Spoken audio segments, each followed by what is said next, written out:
The Snapdragon Pro Series is brought to you by Snapdragon Elite Gaming, Samsung Galaxy S24 Ultra, Monster Energy, DHL, and the United States Air Force. It's the moment our teams have been waiting for, the challenge finals for Call of Duty Mobile here in EU. Now, the next 2 days will be a hard-fought battle to claim the title of the best in the region, as well as which two teams will claim the two available spots in the next stage of the competition, of course, at Champs. Which team will claim the title? Let's find out. Ladies and gentlemen, this is the Snapdragon Pro Series.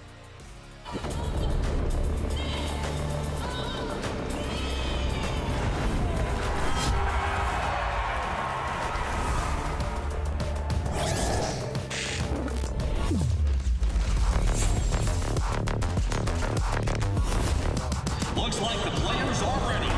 Here we go!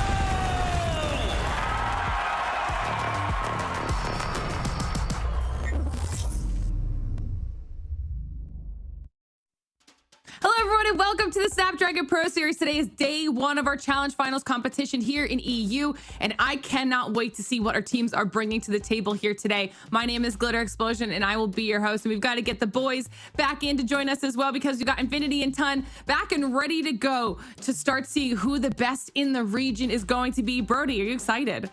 I am very, very excited. Look, I'll be honest, I want Europe to do well, and of course it's coming home in the football. It's going to come home for Europe as well at Champs. It has to, right?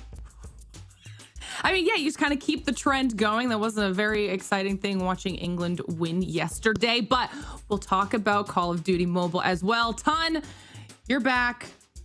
Talk to me about your thoughts right now, because we've seen some crazy stuff happen between both regions now, and now this is going to be the culmination of it all for EU. Yeah, we got a bit of a surprise a couple of weeks ago with Wet Wonder, especially finding themselves in this kind of position. So that is a really a cat amongst the pigeons. It's a very British saying if we're going to go on the English theme as we continue on. But yeah, it's one of those that is. I left a couple of question marks around this top four, but we will ultimately find out who the best teams are very. Well, like we keep saying, it's going to be an exciting day here today. But if you're unable to make tomorrow to kind of see how a lot of it concludes, or you miss what happened before we even got to this point, just follow us on social media, whether that's X, Insta, or Facebook. You can get all of your updates related to this season, the rest of the regions, anything SPS related will be on there, and then you won't miss a single second of any of the action. Or you can join our Discord at discord.gg/Snapdragon Pro Series, where you can join our community, talk all things Call of Duty Mobile, and of course, continue to get all of our updates, because the competition is really only getting started here as we continue through the multiple stages of what all of our teams are fighting for. And now that we're at technically the next stage, no longer the regular season, now here in Challenge Finals, it's time to talk about a new prize pool, okay? Because this is more money on the line for our squads. 7K to first place, Brody. Yeah, 7K to first place, of course. That is a large chunk of money to walk away from. Of course, even just getting here, though, nets you a little bit of cash. You get 1K, even if you drop out at 4th place this week, 2K for 3rd, and 4K for 2nd. Of course, though, these guys, they've got their eyes on qualification for champs. That is the big thing at the end of the line. Nice bit of cash, though, I guess, to have as well. Yeah, I mean, not too shabby after they've started kind of collecting a little bit, starting in the open finals, now making it to the challenge finals. Well, these are the teams that have made it this far. We got to watch lots of exciting matches during our main challenge season, and now this is how the bracket is going to be playing out here today. Up at the top, we've got 117 versus Animus Ton, and I don't think any of these matches are going to be easy for these teams. No, absolutely not. But that 117 against Animus game, I'm really looking forward to that one. I think that should be an absolute banger. Exclusive against Wanted should be a really interesting one in there as well. You know, it's nothing guaranteed in any of these matchups, so that's what we like to see. I think sometimes when we're going through the group play, for the most part, we kind of had our expectations, but here they are completely reset. I think it's really hard to predict how today's going to go. And you guys will notice here too, for everybody at home, obviously these teams are in the upper bracket. When we're here in finals, they'll have a second opportunity. If they lose, they'll get knocked down into that lower bracket and can still continue fighting their way through to try and secure their spot, whether that's in the next stage of the competition, or if they can maybe come back from the lower bracket, make a lower bracket run, and win the region as well. But now we'll take a look at the schedule and see what order we're going to be watching these matches in. We're just going to do it the way that you saw it at the top. 117 versus Animus to kick off the day, starting with a little bit of a banger, then going into that exclusive versus Wanted match. And then we'll do the upper bracket final, which will obviously be determined by which of the two teams win their matches here today. They will face off against each other to then make their way through. And Brody, I think this is going to be a good one. Yeah, I think honestly both of these matches are really good. I think, you know, speaking to what Tom was just literally saying about the teams here with this tournament where we're at right now, I think comparatively to last season, right, where we had our two top teams, and then Omniscient had kind of fallen off by the end of the regular season, and you kind of had Mont that never really felt competitive with the top four. The fact that we've had these two massive upsets, I think, makes things a lot more competitive. Coming into the season with exclusive of the #1 team, surely, and now it's like we really don't know. So I think kicking things off with 117 not found on Animus, I think is going to be an insane matchup with a lot of old teammates heading off against one another. I have absolutely no idea who's going to come out on top. I hope everyone at home is ready for it as well. Before we dive into that first match, though, we're going to pull up a survey on the screen, scan that QR code with your phone, and let us know your thoughts about SPS, okay? What you like, areas you think we can improve, things you want us to add in that you'd like to see. And if you do that, you'll be entered in to win a $100 gift card. It takes like 5 minutes, and it's super easy. We really appreciate to hear from you and what you've been thinking so far about the program. But like I said, we saw it a couple times. We've got this first match right around the corner, 117 versus Animus. Ton, you said you're excited for it. We'll take a look at the rosters, and maybe for everyone at home, just kind of remind people what happened on the way here. Oh man, I mean, it was a little bit of a surprise for both two teams, I want to say, in the way that they did get here. But what is not too much of a surprise is to see them both here.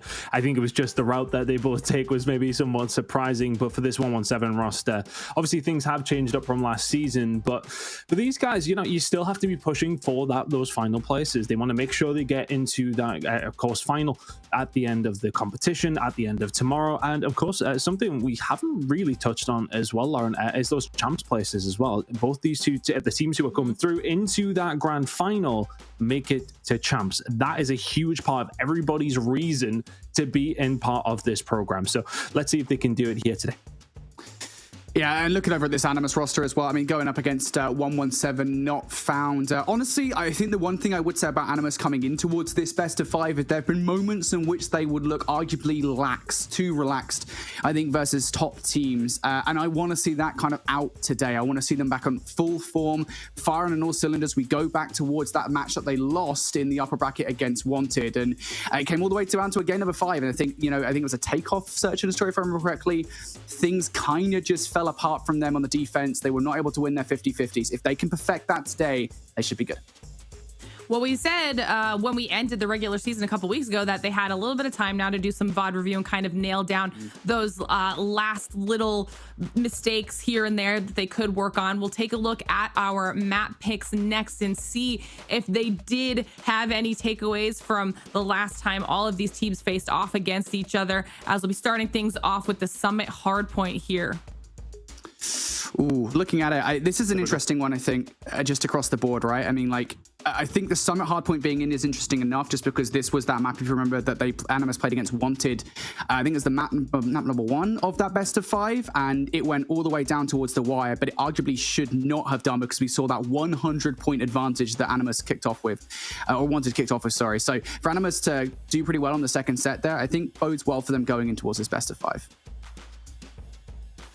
Yeah, but it's pretty typical for European Call of Duty Mobile, to be fair. I mean, across the board, we see a Summit, we see a Hacienda, fire range, search and destroy alongside Tunisia. That's kind of what we want to see. Raid is in there as well, though. We had seen a couple of differences in the control. We've seen a lot of those teams kind of going for the coin flip of Arsenal for a certain amount of time. I think a lot of these teams will try and avoid that to a certain degree. You can play that one perfectly and then all of a sudden lose a round. So, I mean, that's kind of how control does work, but at the same time, Raid is a bit more of a standard across the board. So, yeah, very standard map set, I want to say, for both these two teams.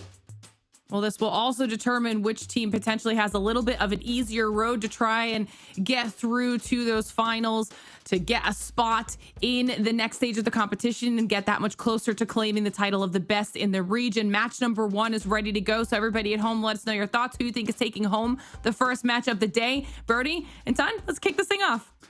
Alrighty, let's see who's going to make it into the upper bracket finals for the first time. 117 not found and Animus going head to head. We've set this up as a pretty titanic matchup, what we expect to be a good one.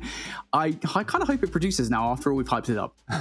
I mean, sometimes, it's the games you don't expect that you end up being a banger, and it's sometimes the opposite way around. But yeah, look, I mean, it has the makings of an absolutely fantastic game history across both these two teams, with teammates who have previously won with each other going up against each other. So that is always an interesting storyline, irrelevant of which way the result does pan out. As far as favorites for this one, though, I think it's so hard to call which way we expect this one to go based off what the performance was like in the group stages for both these two squads. It wasn't necessarily as clean as he maybe would have wanted, especially the Animus side. I think for me, you look at how, I mean, no cliche or necessarily intended there with the Wanted side of things, but at the same time, you would have expected them to be a little bit cleaner in that group stage, especially Animus. Yeah, and I think, especially going into this map number 1, it's kind of hard to call just because of the fact that both of these teams, hardpoint is the game mode in which they've struggled so far across the board. I mean, they're both fine in search and destroy, they're both fine in control, but hardpoint seems to be where they're unable to nail things down. And I think the biggest problem for them thus far has been nailing down key rotations. Now, I will say asterisk to this entire conversation because there's a significantly smaller set of hardpoints these guys have played going into challenge finals comparatively to last season when we had the round robin stage and these guys have played 7 or 8 hardpoints. But even so, looking at the small selection of hardpoints we've seen so far, sometimes it feels like both of these teams have struggled in key rotations, making sure they get early spawn control for those rotations. So if they can fix that going into the Summit hardpoint, this should be interesting. But again, I would remind folks that the Summit hardpoint is a map that we saw between Animus and Wanted, and Animus almost made a hell of a comeback in that map. So we'll see whether or not we see kind of that second set Animus coming into play here. It's time for the first map of Challenge Finals here with Europe as the road to Champs qualification begins. And I think here for Animus and 117 not found, you're very right. We're talking about these rotations, these immediate hills that you're going to have to get yourself some control of the spawns on over. You're thinking about P3 and P4 rotations when it does come down to Summit. And I think sometimes for both these two teams, they rely too much on their slaying ability to get them out of trouble. You can't do that against another team who can slay just as well as you. But so far, so good for Animus. They picked up the first 20 or so seconds. P2 rotations and 3 coming in very, very shortly. Right now, it is, of course, 117 not found in control. And Animus now, first 30 seconds of time, they should be good to get it. And what I'm curious about here is how much teams will send towards P1 time, how cautious they are about PT rotation. Honestly, I will say this much. If I'm 117 not found off the back of this hard point, given the fact that Animus have got every single second of time, I am uber cautious about how much I push this one, because Animus have dominated the kill feed for the first hard point. This might actually be the biggest amount of time I've seen any team take here on P1 and Summit hard point in COD Mobile ever. Yeah, that is insane. You know, we talk about these first initial hills on, I mean, across Call of Duty esports, across the whole entire spectrum, across every single map. These opening hills are always pretty mixy. You take away 30 seconds or so, that's not irregular, but 58 points on P1 from Animus is something to tip the cap to. Nox and Gothilla now trying to make a move over towards P2. They've got the control for P3. It's been a sensational start for Animus. It just continues to get better as well. 117 not found. Kind of spinning the wheels a little bit here on P2, struggling to get control. Finally, Animus are the ones to have a decisive victory over the hard point. Now looking for the back 30 seconds. 117 not found. Despite those favorable spawns, New will be forced in towards this time. Satins is able to double up with the R9.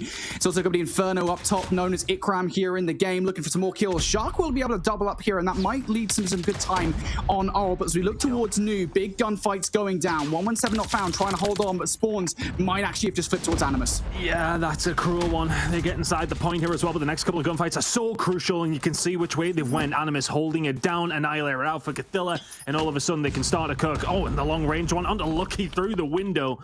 Fantastic. Well, I want to say it works so far from Animus, but look as well. You take that all day long in terms of the spawns. The Annihilator not quite as clean as Gothilla would have wanted, but those initial points did go over towards Animus. A little bit of a rebuff that they have to come through and find. Right now, you have found a route through if you're 117 not found. Satins is in there all alone. Backup's on its way. Sparrow has been invested, but backing Animus down so far.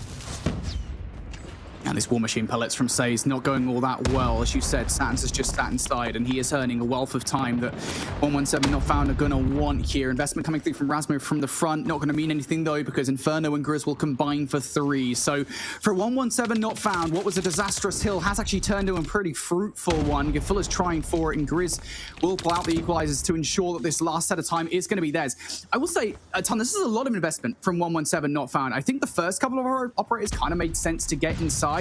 I would have been a little bit more cautious with the operator usage towards the end of that hard point, considering now the break towards New, you've only got 1 to work.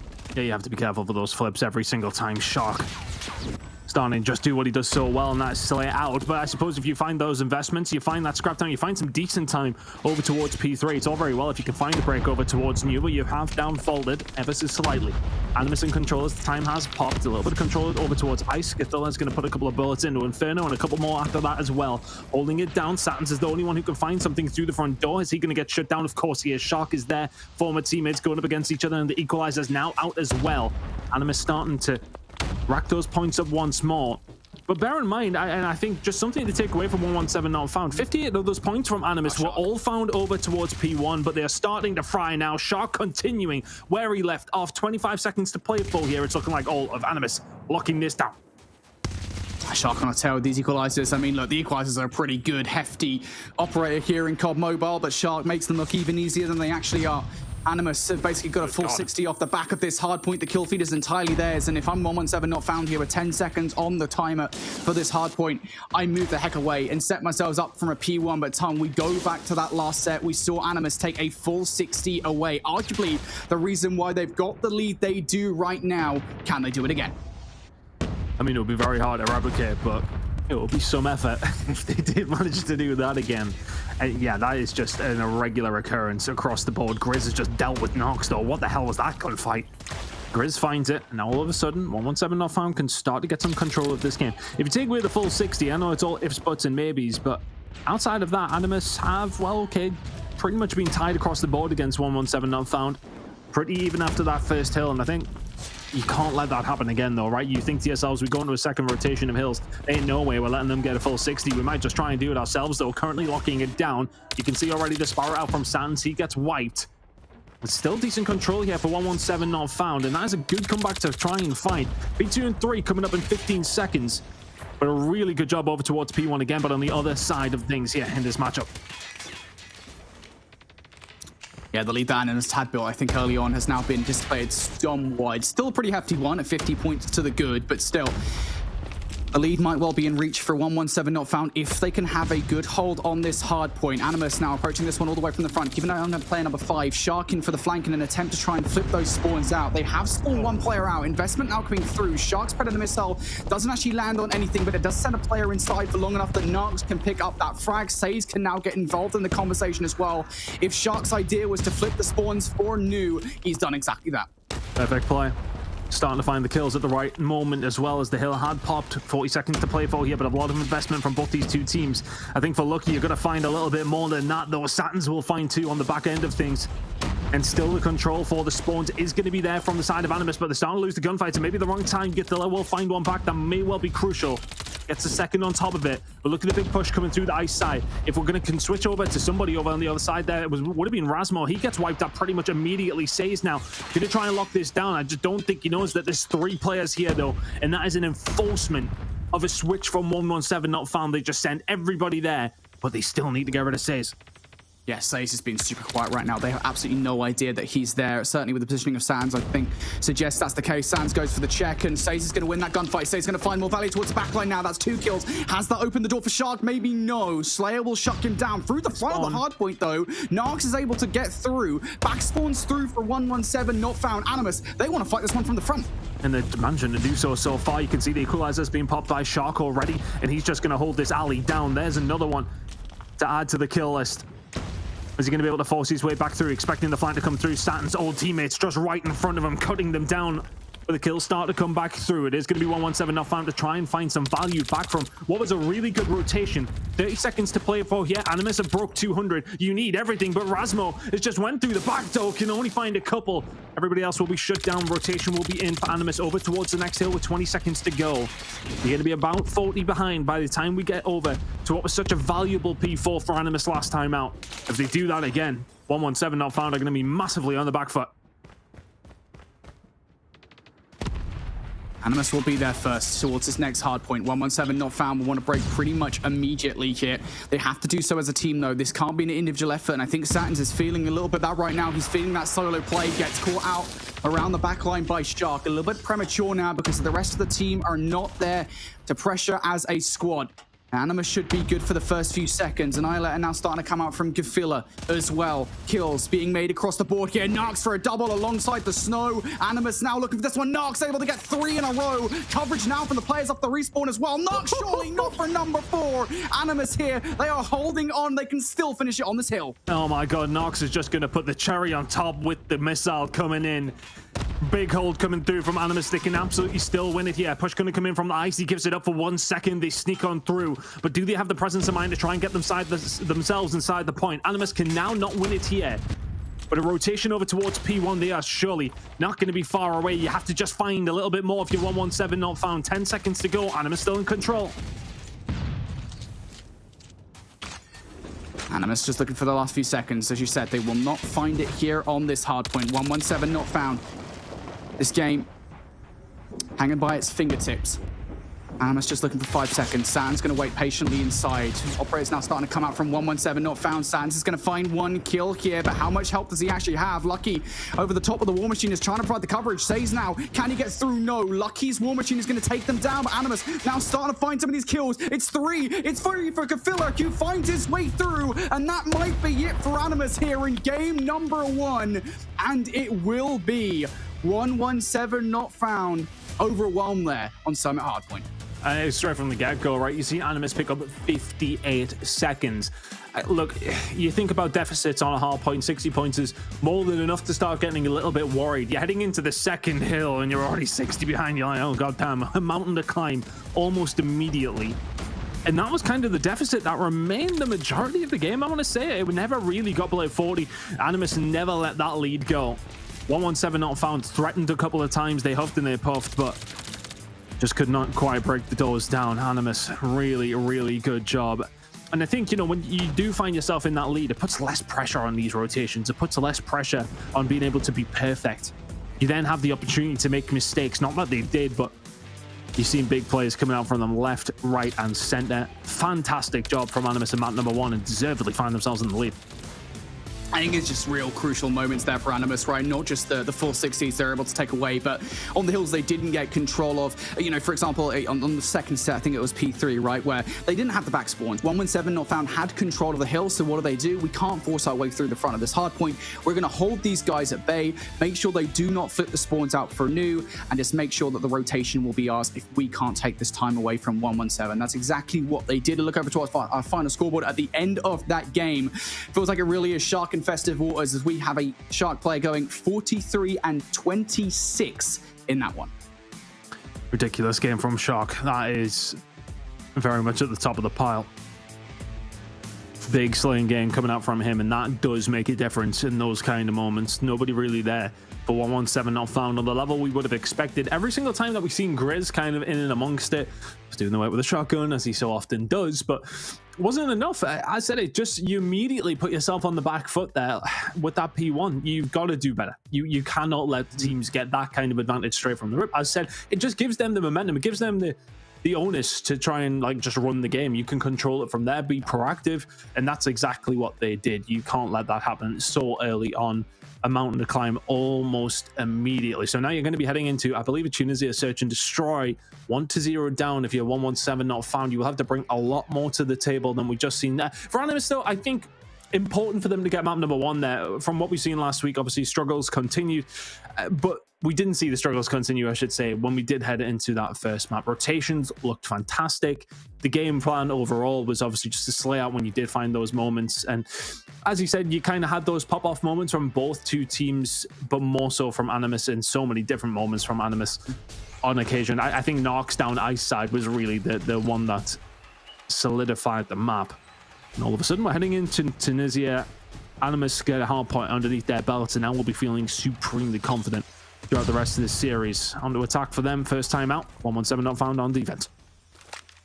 I'm curious here, because going back to Season 4, Tunisia Search and Destroy was easily the best map in Search and Destroy for Omniscient. And there's a lot of Omniscient players across the board here between 117 not found and Animus. How many of those strategies make their way into this S&D? Are the opposition able to clock them? A lot of questions for me. Haven't seen a lot of Tunisia from either of these two teams. We've seen it once from Animus this season. It was a victory against Nexus. So far, things are pretty slow on Tunisia. Just looking for a way in towards the site. Narcs might have just found it. Is that Brett going to be able to make something work for them? Sharkenko still working on something over towards the B side, though. So the threat of something over towards A is what's really worrying 117 not found right now, but what should be worrying them is the amount of utility coming over towards B. You can already see Satins is on his way over. Grizz is slowly making his way through the middle of the map, but Lucky will hold that down as he so often has done. Gothella will find the bullet, and all of a sudden, this is not looking as convincing of a B hit to come through. The grenade is just a little wayward. Nox is looking for the shot, cannot find it. One player has escaped over towards the A side, and that's why you've seen this bomb get the hell out of dodge. They're already on a rotation over towards A. You can see Saze is over there. He's saying, this site is clear. Get here right now. Yeah, perfect bait coming through from Animus there, but they have to be fast with it, and they can't afford to go down by Grizz. Grizz is going to shock Razmo through the middle of the map here. 20 seconds on the clock as well for Animus to make this move. Saze needs to find some value, and now all of a sudden as Saze goes down, Narcs, he was safe on the site, now no longer has to force his way through with the snipes, can only find the one against Slayer. Shark for a 1v3, and that is not going to work there, and it all does just fall apart. Animus, they thought they had a safe site to go to, and as the players started to go down on it, I think that slipped through their fingers. You were saying it was a bit of a bait over towards B, but I want to actually give a lot of credit to Lucky for finding those shots. Shuts that down. I mean, I think that, they invested so much utility over towards that side, and well, maybe just hold that thought for a second, because the utility that has been invested over towards the A side, Satins will find the first one though, and that's going to slow things down because he's just ran through the middle of the map. My goodness me, Satins. Oh my word, how did this Grizz just found 3? I mean, there must have been 2 bullets there. What the hell was that? That is aggression coming out from 117 not found on the defense. Animus, they full send it straight towards A. 117 not found. Recognize the play. Sands opens things up with the first couple of kills, and then Grizz gets straight into the winery. And I think while the rest of the players have a bit drunk there, 117 not found. Same kind of story once again here. Sans for the aggression. Sans line them up. Grizz is going to clear house inside Winery once more. Couple of kills to do it. 117 not found. A strategy that you don't often see. Getting aggressive on the defense here and really sending Animus off balance. I mean, Grizz with this R9, he is a pain, to say the least. Don't see him load in with anything else, do you? And rightfully so. One of the best R9 players in the game. Now this is all of a sudden extremely difficult for Animus. I think, you know, the silver lining for them will be that, you know, you're not expected to win a boatload of attacking rounds on Tunisia, but still don't like to lose them in this fashion. First one was relatively close until it was not, but they have been blown out of the water these past 2 rounds, and Ox is going to have to start bending bullets in multiple different directions if he wants to pull this one off. All of a sudden left on his own, very, very weak and very dead. 117 not found, 3 to the good.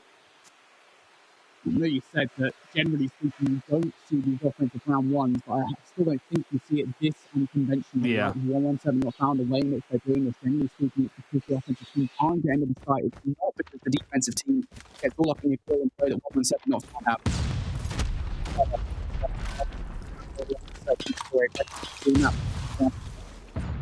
Actually result in the frag.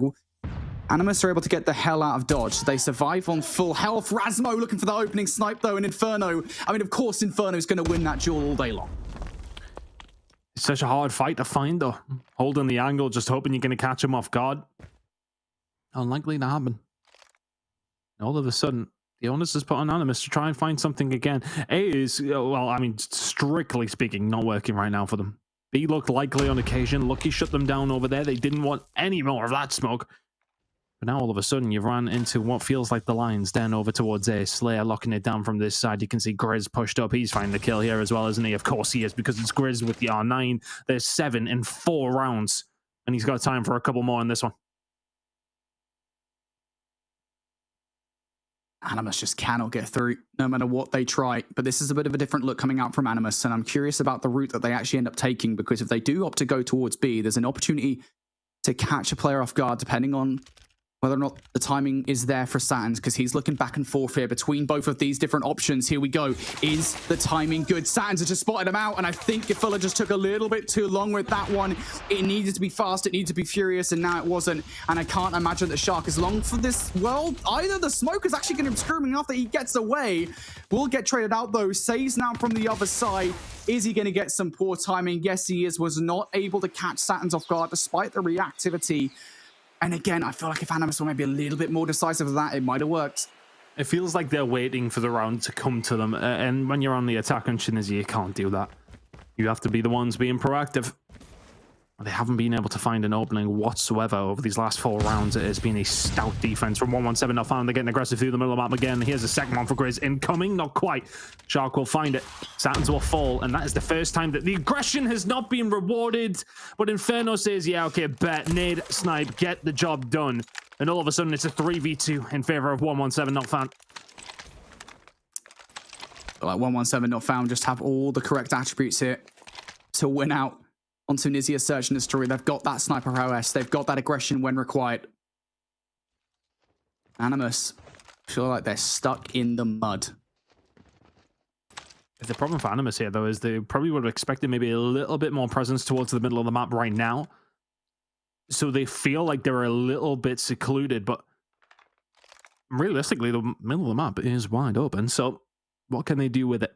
The beauty of Codcaster. We can tell them what to do because we know everywhere where everybody else is, Brody. It's a curse. But B is looking like the more likely option. One player pushed up over towards that side is going to be Lucky, but he is way pushed up. You can see now they're going to try and clear out the backside. They're not going to see anybody there, but they are just not expecting Lucky in this position whatsoever. Yeah, you've got to check that back line because that's generally speaking where a player is going to be. Lucky's going to catch them off guard. Nope, misses the snipe and saves. Will actually take that gunfight all day long. So with 35 seconds on the clock here, we'll see an extension of that as the bomb does go down. Now the onus is on 117, not found to retake the site. Says spends a little bit too long dilly-dallying on the flank. Inferno's going to take him down. And you'll likely know that Narks is also positioned here as well. He will pick up Slayer though. So now 1v1 of the snipes and Narks is able to win out against Inferno in it. It's a rare situation, but Inferno's been out-sniped. Holds the angle for the first, waiting for the push to come through. And the second, he just knows where he is and snaps onto him. That's a round that Animus absolutely needed into their final round of the attack. And a 4-2 scoreline heading into defense, you take that all day long. 5-1 will sound very, very different though. Big stack over towards the A side, and for Animus, this has just not worked whatsoever throughout the previous 5 rounds. 6 times the charm? I don't know. Honestly, I think the start of this round has been kind of the idea that you want to prevent that aggression from taking you and catching you off guard early on. They were being very cautious that Sans and Grizz were doing what they were doing back in rounds number 2 and 3. First blood, though. Second blood as well. Narcs once again going huge here for Animus. It's given them full control of the site. They're wasting no time getting that bomb down. I'm going down. Utility usage to get on the site was wonderful. We'll maybe touch on that again if they do manage to win this round, but Satins has put it to a more achievable round for the side of 117 not found. Grizz going to make it even more so. Now you got to hold this down if you're Animus. 30 seconds on this bomb, but look at the flank play coming through from Lucky. That's why 117 not found. Satins and Grizz, they're sitting in wait. Lucky on the way around with 20 seconds to go. He's going to have to break this wide open if they want to win this round. Nox is going to shut him down, though. The flank was being watched. Now he's starting to move into play. If you're Grizz, he's going to fall. And, of course, it's Satins to drop. Grizz left on his own. Can't do anything from here. Big attacking round from Animus. And just for me, Brody, that the utility usage, they waited, they got control of wine, and all of a sudden send everything through the front door. Work their way from there. Nox opens things up. The rest is history.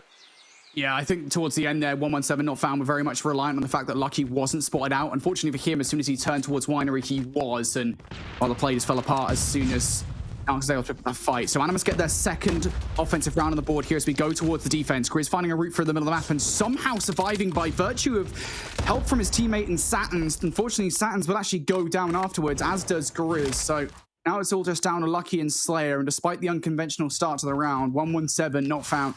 Have not found a route towards either of these two sites and are now really in no position but to split up and try to get something done individually. I think a big catalyst of a lot of their success over these last 6 rounds was really just coming from the aggression in the middle of the map. And well, you can do that on attack as well, and that's exactly what happened. But this time around, they do not get the rub of the green. But the big flank coming through over towards this B side. They know that Lucky is up there.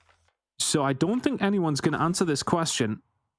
Over towards the B side, Slayer starting to make the move as Lucky will find one on the other side of things. Nox will be calling this out. Slayer will try to get out. He cannot. So that is bombed down.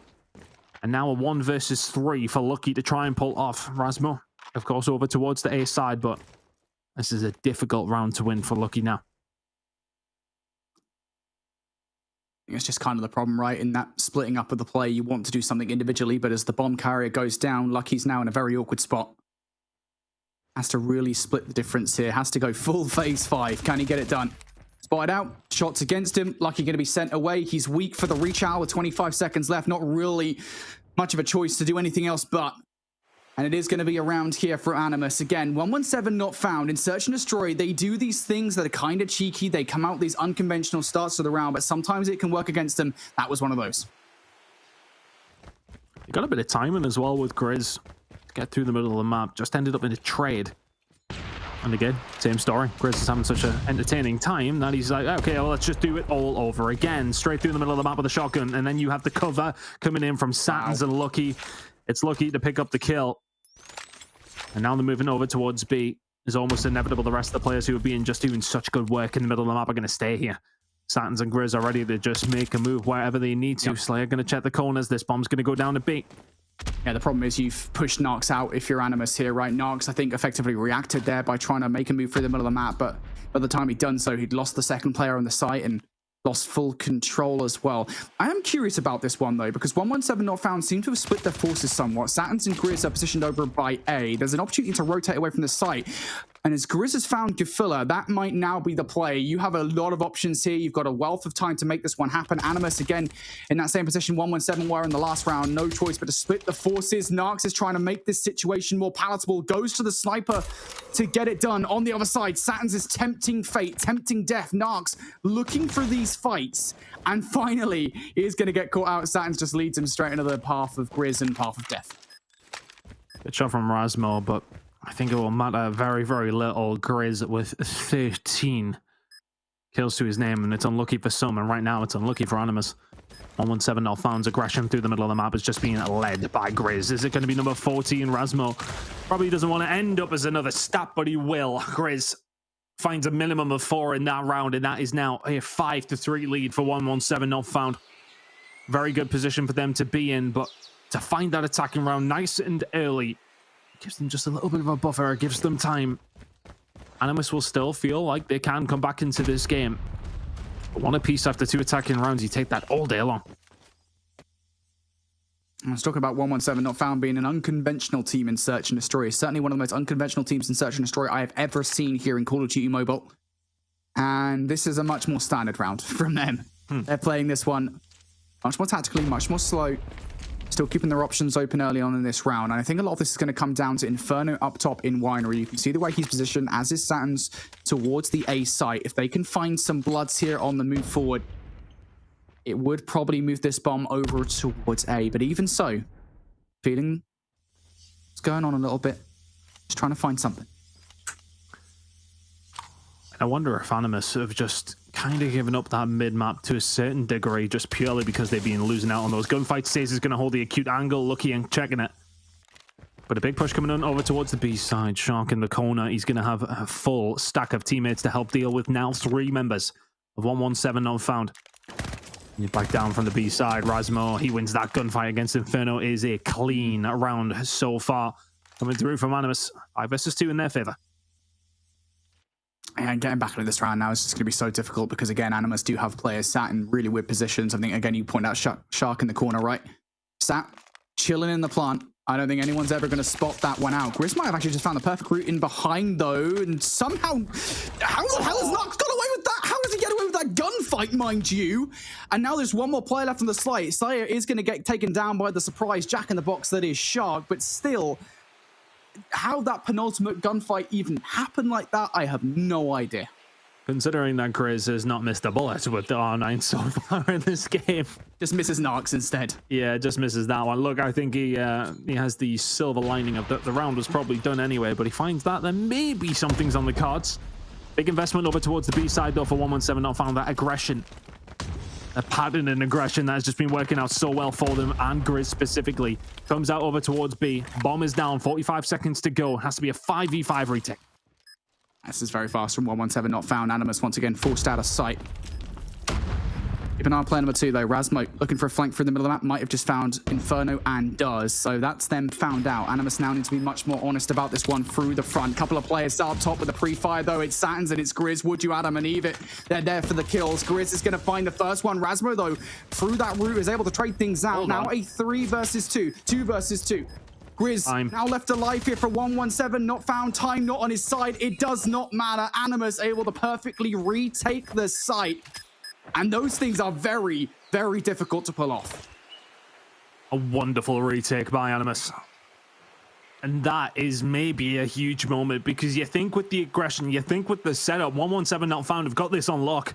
The push comes through, and I think the smoke towards the back just created absolute chaos. They maybe get a little bit of fortune to get through there, but maybe did they go back to their roots if you 117 Not Found? Just hit the middle of the map and see what happens. Grizz now sent down this angle. Shark is holding it from a tighter one. Goes up for the child. He should be dead to rights. There you go, Grizz will find it. You just cannot give them an inch. And well, if you're Inferno, you take the mile. Rasmo will fall all of a sudden to 5v3 in 117 Not Found's favor. They had an advantage in the previous round. They got a bigger one now. Animus need to hold this down through hell or high water. Says. Says going to find that fight. Turns this down to a 3 versus 3 now. This is not a situation I think that 117 ever imagined that they'd ever have to be in. And you got to remember as well, I don't think they know that they've got the B site clear. So still a lot to be found out here in this round for 117 Not Found.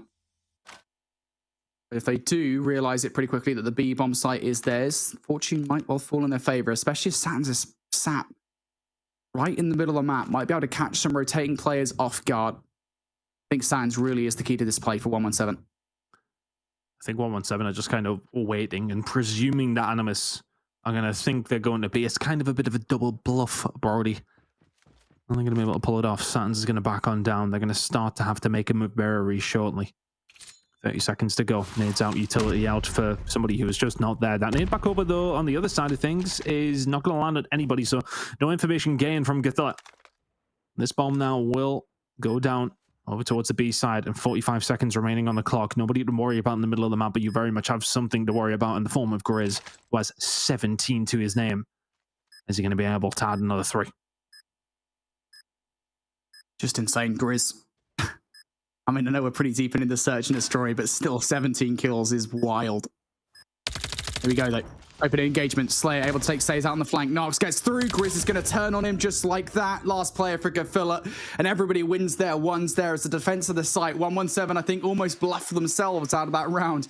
They're able to get the bomb down. Animus not going to get that retake off. I mean, this is just the Grizz show. They're winning by 1 round. He's got 18 kills. Maybe a frustrating one if they don't come away with it, for him at least anyway. But that's a good round for 117 now not found to find, because all of a sudden, what was 2 defensive rounds to win the map for Animus is now 1 more defensive round to send it to overtime. A very different situation to be in. Nox has had a good game for Animus, sitting on 11. We'll have to continue to do so because it is looking like B is going to be the route. Utility going over towards A. You can see that coming through, but there's the information gain. Nox will be saying, bloody hell, help me. There is a lot of them. Nox goes down for Shark. You've got to do something here. The smoke is not going to help us. Shark will still pick up 1 regardless. Bomb not down yet for 117. Shark still doing enough of a job, showing his teeth against 117, and Says able to pick Saturns off as well up the top, so now things are going to get more difficult for 117 here in this play. You ideally need to find Shark before getting this bomb down, but Shark's just not giving enough of himself away. And at what point do you retreat? Because there's 55 seconds left on the clock here. You either need to hit this now or rotate towards A. Not going to try and clear them out. That 1 player up top is just going to create so much issue. Rasmo, I think luckily for 117 not found. That's pistol in hand right now. Shark looking to try and find a route back into the site. He's about to find it. Inferno should be dead to right. Shark puts the bullets in. He finishes him off. Now all of a sudden, Lucky and Slayer, you're left on your own in a 2 versus 4. It was a promising start to this round, but it's looking like overtime is destined to be found. Rasmo, fantastic shot to kill that one off, and now all of a sudden 6 apiece. Really good job from both these 2 teams. Identical attack for both squads, and 2 rounds found. 117 not found. I think have probably had themselves in better positions in this one. Animus have clutched up, but now onto the attacking side for Animus. Into overtime we go. Alrighty, we switch back. Animus now on the offense. What do they do? Taking a page out of 117's book. They're getting aggressive through the middle of the map, and they will take probably the most important player on the board. Well, off the board. Grizz, out of the round. Animus now looking for a way in towards the side, but Lucky is holding steadfast towards the back of B now. Need to hold a little bit more, a little bit longer, so that Saturns and the rest of the team can come on, help out. But Lucky has already done enough here. Just prolonging this attack. Giving his team time, as you mentioned. Oh, Shark is going to be here, though. He wants to try and pick up Slayer, who's going to pick up the R9 of Grizz. Isn't able to do anything with it, and Shark will add another. Great start for Animus on this attacking round. This should be theirs. Lucky now, not so much. Rasmo will find him, and all of a sudden it is just down to Saturns in a 1 versus 4. This would be miraculous, but it's players of certain caliber that can pull off this kind of thing. Get some decent bullets in, but just too many opposition. Says will find him. Great start to the overtime. Coming in from Animus. And that is a crucial attacking round. Now over towards the defense. Very much favored to win this map. Big offensive round from Animus. Big aggression at the start of the round. 117, they thought they held it, but they didn't. Now 117, need to see something ingenious from them. A lot of utility over the top. Couple of players on site to contend with, but they're being aggressive this one. They want to get it done fast. Opening trades going down. Inferno for 117, not found. Is it good enough to cross the site? No, it's not. Saturns will fall. Slayer out in the open's going to get cut down too. Animus, they've got the numbers. Lucky will snipe off Says. And as the dust settles after that engagement here, we're in a 3 versus 2. I think you got to give a lot of credit to Cathella. He hasn't had the best of games here, but just staying alive, finding different angles. Well, now, he can't move an inch, but he's going to have to now because the grenade's coming in. Doesn't hit. Inferno just trying to find a pick. Will Animus give him that opportunity? He makes the move out. Is this being watched? Is this cross being watched? Cathella could potentially be in a lot of danger because Inferno is just walking through the site, but Shark strikes at the right time, and Lucky can find nothing. Animus in overtime will get the job done and find themselves 2 to the good here in this series. Fantastic performance in the search and destroy. They were behind for the majority, but when they took the lead, they never let it go. Yeah, brilliantly done from Animus there in the overtime, and it was just a really close search and destroy on the whole. A lot of back and forth from both of the rosters, and we saw that kind of trademark aggression in search and destroy. I thought that was maybe the way into the series for 117 Not Found, where they were coming out with some ingenious strategies early on to unsell Animus. But as we got the distance, as we went all the way towards overtime, it was just a couple of nice strategies coming out from Animus that really did split the difference. Honestly, for me, I think it was that penultimate round where we haven't really seen Animus get uber aggressive like that, pretty much all search and destroy long. But like, look, now's the time to do something a little bit different. Are able to get it done towards the end. Wow, what an S&D. Love overtimes like that. And couldn't ask for anything better here in one of our first matches of Challenge Finals. I think if you're Animus, though, you were losing out on those aggressive rounds nearly every single time. You weren't the ones maybe initiating them, but you were losing out. So I suppose for them to pull it out on the overtime attacking round, I mean, if it was me, I'd rather be on attack first in overtime, just purely because you can send it. If you win the round, it puts so much pressure on the other side. And if you lose it, you're like, okay, well, we got defense. We're more than likely to win this one. It isn't quite as one-sided as it has been in the past. Both these two teams know exactly what they're doing on attack, but you would absolutely love to go into an overtime with a defense to win it. 117 Not Found, just faltering. If I'm Grizz, I am furious. Oh, man. You know, in multiplayer, it's one of those things, right, where you kind of throw your controller against the wall. In mobile, I don't think you can throw the phone. I wouldn't throw a phone. I think it's significantly more valuable. You can, but I wouldn't advise it. It's much more valuable than a controller is. But still, I'm pretty mad if I'm Grizz in that situation. 18-10 is Grizz, and yet still, it was not enough, as now we see Animus 2-0 up in this series. We go to the Control, and Control again is one of the modes in which both of these teams managed to clutch up against their respective rosters they played in their upper bracket finals match for qualification. So this really does feel like a 50-50 split here. We don't really know how this one's going to go. Yeah, look, we really don't have any indication based off the first two maps that we've seen, but if I'm 117 Not Found, I'm a little tilted, especially if you're Grizz. Of conversations being had, well, if they have done, maybe not the best of times to do it, but Animus now will find themselves on the attack pretty much from the get-go. Both these two teams have got history on raid. The spawn trap is a crucial one, maybe not as, I don't want to say cheesy as we have seen on some of the other maps, but pushing it over towards B pretty much immediately here for the side of Animus, and they're going to start to get a lot of joy over towards this side. That's momentarily 4 down, and B is going to be pretty much gone. Gathilla's starting to make some inroads over towards A. A fantastic start for Animus. Just a bit of a distraction play there for Animus as Gatilla gets a couple of kills over by A, while they have basically free reign over by B. And to be honest, at this point in the game, if I'm 117 Not Found, and I think you can kind of see it there on the minimap, the way in which they're playing the map, they're setting themselves up for that spawn trap inside the garage.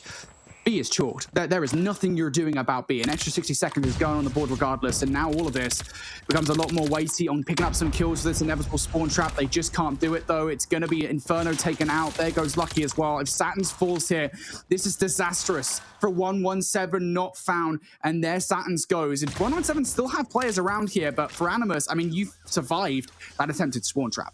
I think if I'm Rasmo, I want to try and make a little bit of a move, because your team are not quite pinned in to what they were. I mean, Inferno is going to find them, but makes things a little bit more difficult if you're then attacking on the flank of the other side. It's almost like the map doesn't split vertically. It's more of a horizontal one at this stage. But so far for 117 Not Found, not a bad start to the defense over towards your single point that is remaining, but a little bit of an inroad now made from the side of Animus. They can get out this spawn. They're maybe not worrying about the flank just as much. All the utility used over towards the A side says we'll find Saturn's, and here is your opportunity. Here we go.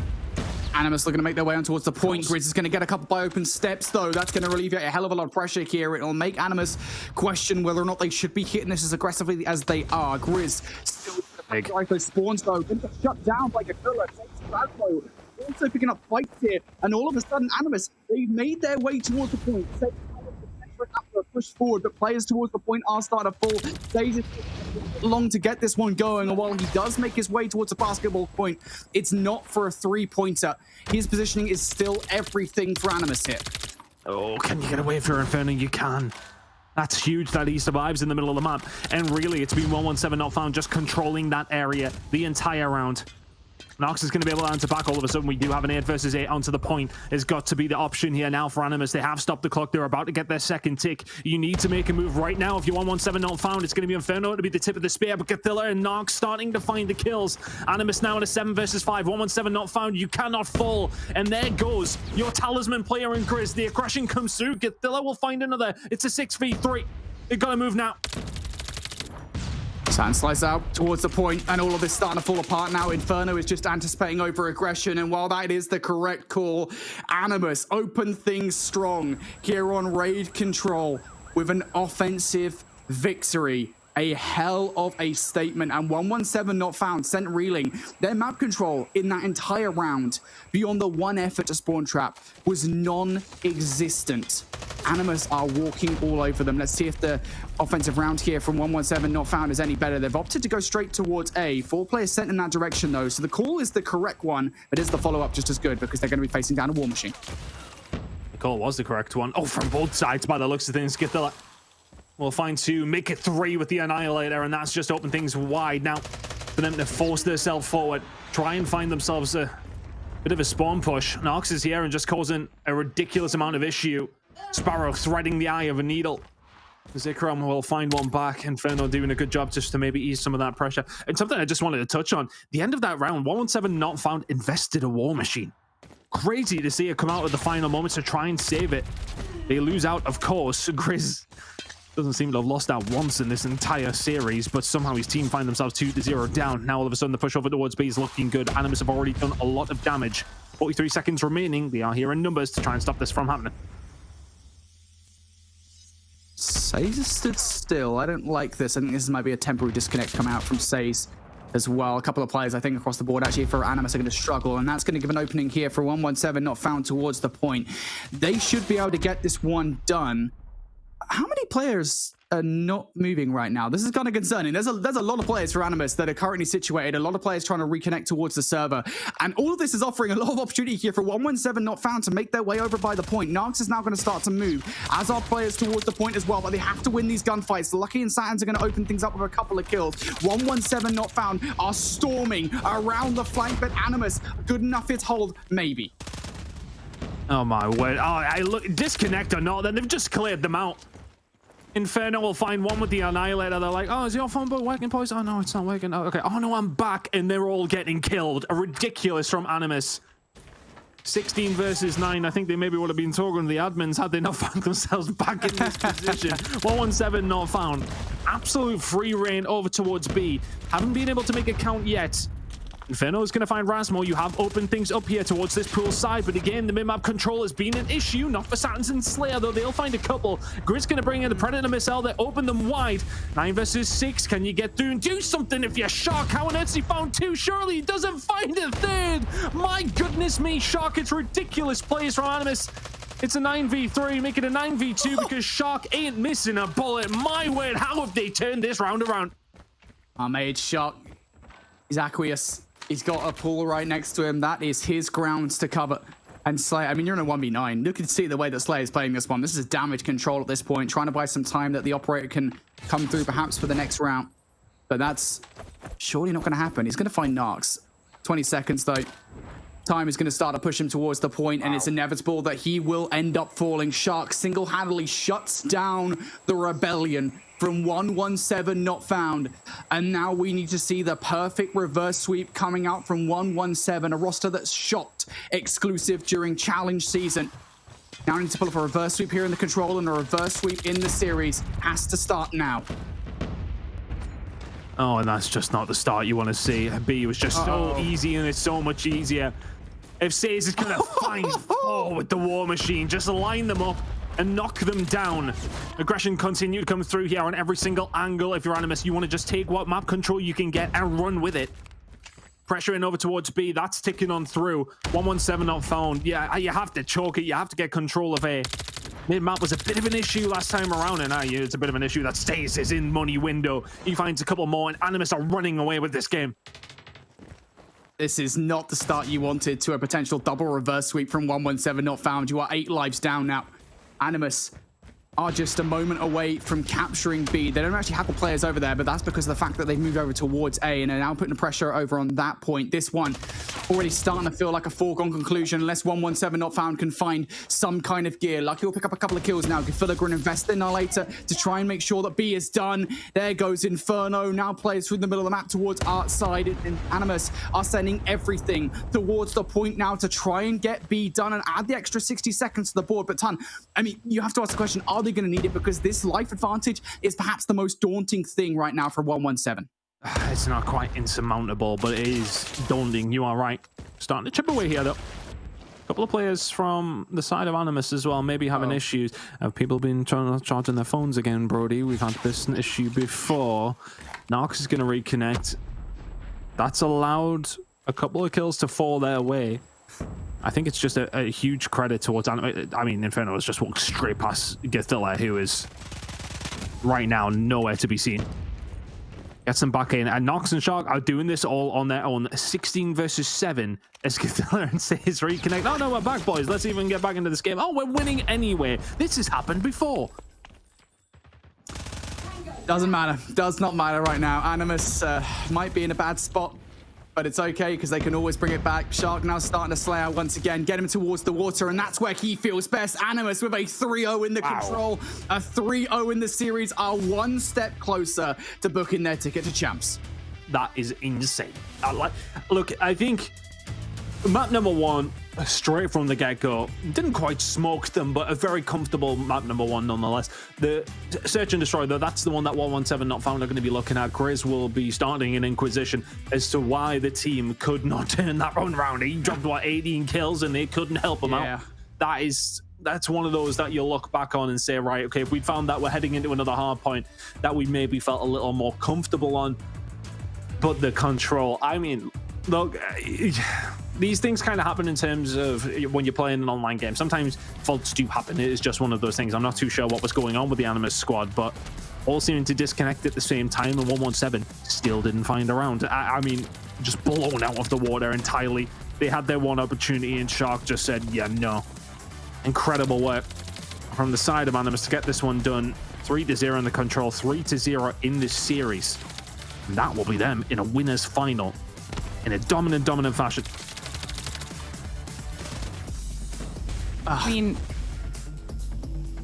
Animus are setting themselves up really well right now, Brody. I want to jump in here because for everyone at home who didn't realize how the seeding worked for finals, it's obviously the first place team out of Group A versus the second place team out of Group B, and then vice versa, first out of B, second out of A. So Animus was the second place team out of Group B who just took down 117, who was the first place team out of A, which means right now, if you were going off of their performances in the challenge season, the only team that Animus really has to worry about is Wanted, the first place team, the only team they've lost to now out of that, because we saw a crazy upset against Exclusive out of 117 with a really strong performance, and now Animus come out in 3-0 117. So I obviously all of 4 of these teams are actually really close across the board. We hyped up Exclusive so much heading into the season with really high expectations out of them, and I don't think it's not that Exclusive didn't meet them. I think it's that all these other teams came ready to play, and now Animus have moved up in this bracket. Like you said, they're one more step closer, Brody,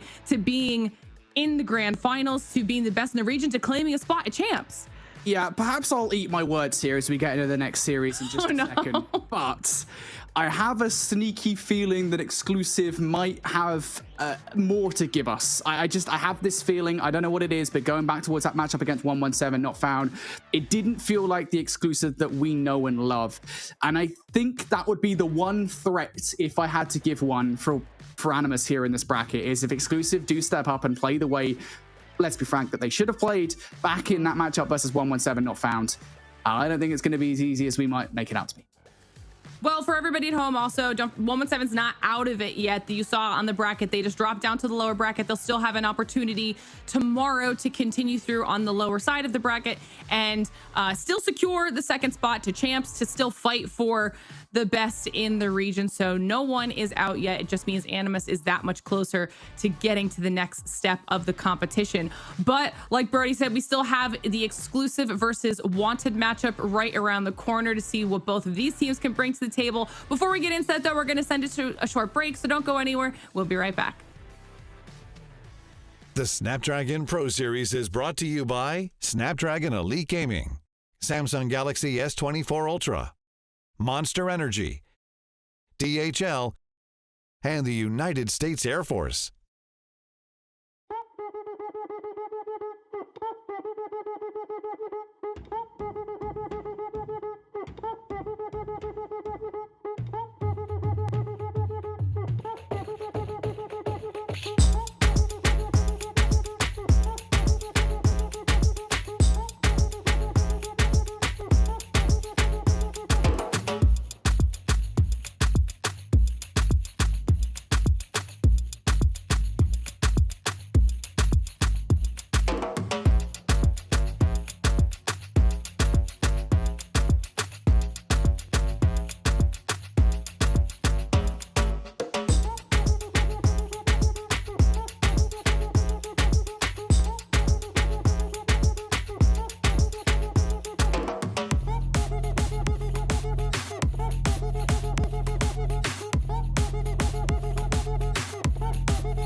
like the players are ready. Here we go!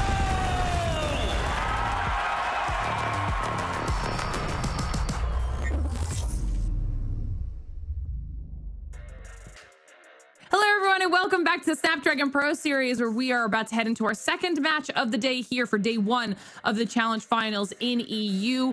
Our first match has concluded. Animus moves forward in that upper bracket, with 117 being knocked down into the lower bracket. And now it's time to see which team will join Animus in that upper bracket. We've got Exclusive and Wanted right around the corner. So let's start talking about these two teams, Brody. Exclusive up first. Yeah, Exclusive, I kind of mentioned it before the break, right? We had that shock result with 117 not found, beating them out in the upper bracket final of their group. And I think that was a massive shock because we'd set everything up, right? Is Exclusive are the team to beat this season. They are the only team that has kept their roster for the most part. Obviously, they'd made that one small change with Shark going out for Aether joining the roster, but that's effectively just a sub. Their core roster has remained the same. And for that reason, we set them up as the #1 team in the region.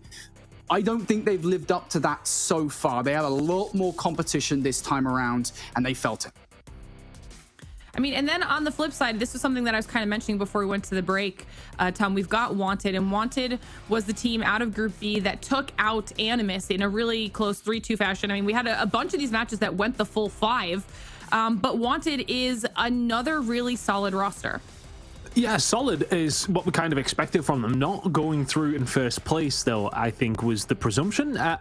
Look, the fact that they were managed to be able to beat Animus is a real testament to how well this team has been working together. Going on to do it again, though, I think consistency is what we want to see from them, because going up against Exclusive here, who will be as much, if not more, of a challenge than you would have expected out of Animus. But at the same time, we sort of question marks over Exclusive in one way and question marks of Wanted in another. Positive for Wanted and maybe negative for Exclusive. Get to see that roster there that you were talking about, Brody, as well. And you know, like you said, we did have some really high expectations for Exclusive, and we set that bar up there to see if they could meet it. And you know, whether that is the other teams playing out of their minds or Exclusive not meeting it, now doesn't matter. Everybody made it here in the Challenge Finals. This is kind of that mini reset for everyone, and now Exclusive have to fight for one of those spots and champs to get the title in the region and prove why we had set that bar up as high as it was. We'll get the map picks up here as well as we continue to kind of talk about this matchup and see what our teams have done now in the little bit of downtime between the end of the season now into finals. And we're starting things off with the Hacienda hardpoint. You don't look excited about this, Brody. I don't like that this is here, I'll be honest. I don't understand why this wasn't banned by Wanted. This is my thing. So first and foremost, it's important to note that Hacienda Hardpoint is a map that Exclusive have lost this season once, but it was a really close loss. However, this was also the map in which they absolutely walloped 117 not found. It was like a 250 to 82. I literally have it on my notes that there's one map that Wanted needed to ban, and it's this one, and I'm very surprised that it did get through. It's also worth saying, as we get into the best of 5, that Hardpoint is going to be the single most important mode between these two teams. So to see it there, bit of a shock. Yeah, I think, I mean, how long have we talked about it in terms of the picks and bans, the vetoes, all kind of coming through and not making a lot of sense throughout our entirety of watching SPS side of things. It's constantly something that teams need to work on. Clearly, Wanted are just like ego challenge. I mean, that's just one of those where you're like, right, okay, well, we'll go up against them and just see what happens. Yeah, you would have liked to see it go. On the other side of things, Arsenal's going to come through as well, so that's a bit of a question mark for both two teams. Hackney Yard coming through map number 4 should be interesting, but very standard on the search and destroy side of things. Yeah, I think teams need to start doing it though, because I mean, are you looking to sort of pick your good maps, or do you want to make it more difficult on the opposition? At this level for Wanted, make it more difficult for the opposition. Exclusive are a very well-rounded team. It does not matter what map you're going to go on, it is going to be difficult. But if you want to not play them on one of their best maps, that's probably a good idea. We'll have to see what Wanted are thinking here. Maybe they know something we don't, or maybe it just wasn't the best map picks and bans situation that we have going on here. Either way, both these teams should be about ready to get into the second match of the day. So everybody at home, let us know your thoughts as well. Will be Exclusive moving along in that upper bracket, or will it be Wanted with what could potentially be an upset here in match number 2 on the day? Either way, it's sure to be another exciting match. So let's dive into match number 2. Alrighty, well, we said hardpoint is going to be the most important map in this best of 5, or maps, because technically speaking, it's 2 of them. And I still believe that going into this best of 5. For the opposite reasons, though, that we saw in the last series. Last series, it's because hardpoint was the worst mode for both of these 2 teams. This series, it's because it's the best mode for both of them. Wanted haven't lost a hardpoint yet. They're the only team in European COD Mobile to have that behind them. Exclusive have, but they have the best differential, a plus 106.8 differential coming out of challenge season. So we have 2 titanic hardpoint teams clashing in that number 1. And that's with losing a map as well. So that is that's ridiculous, to be honest with you. So look, I think Wanted are still up against it, though. Yes, okay, they haven't lost one, but you know, we talked about Animus being their main sort of competition in their group. Animus have always really struggled with hardpoint, whereas Exclusive are not that team. So, like, let's see how things going to transpire between these 2.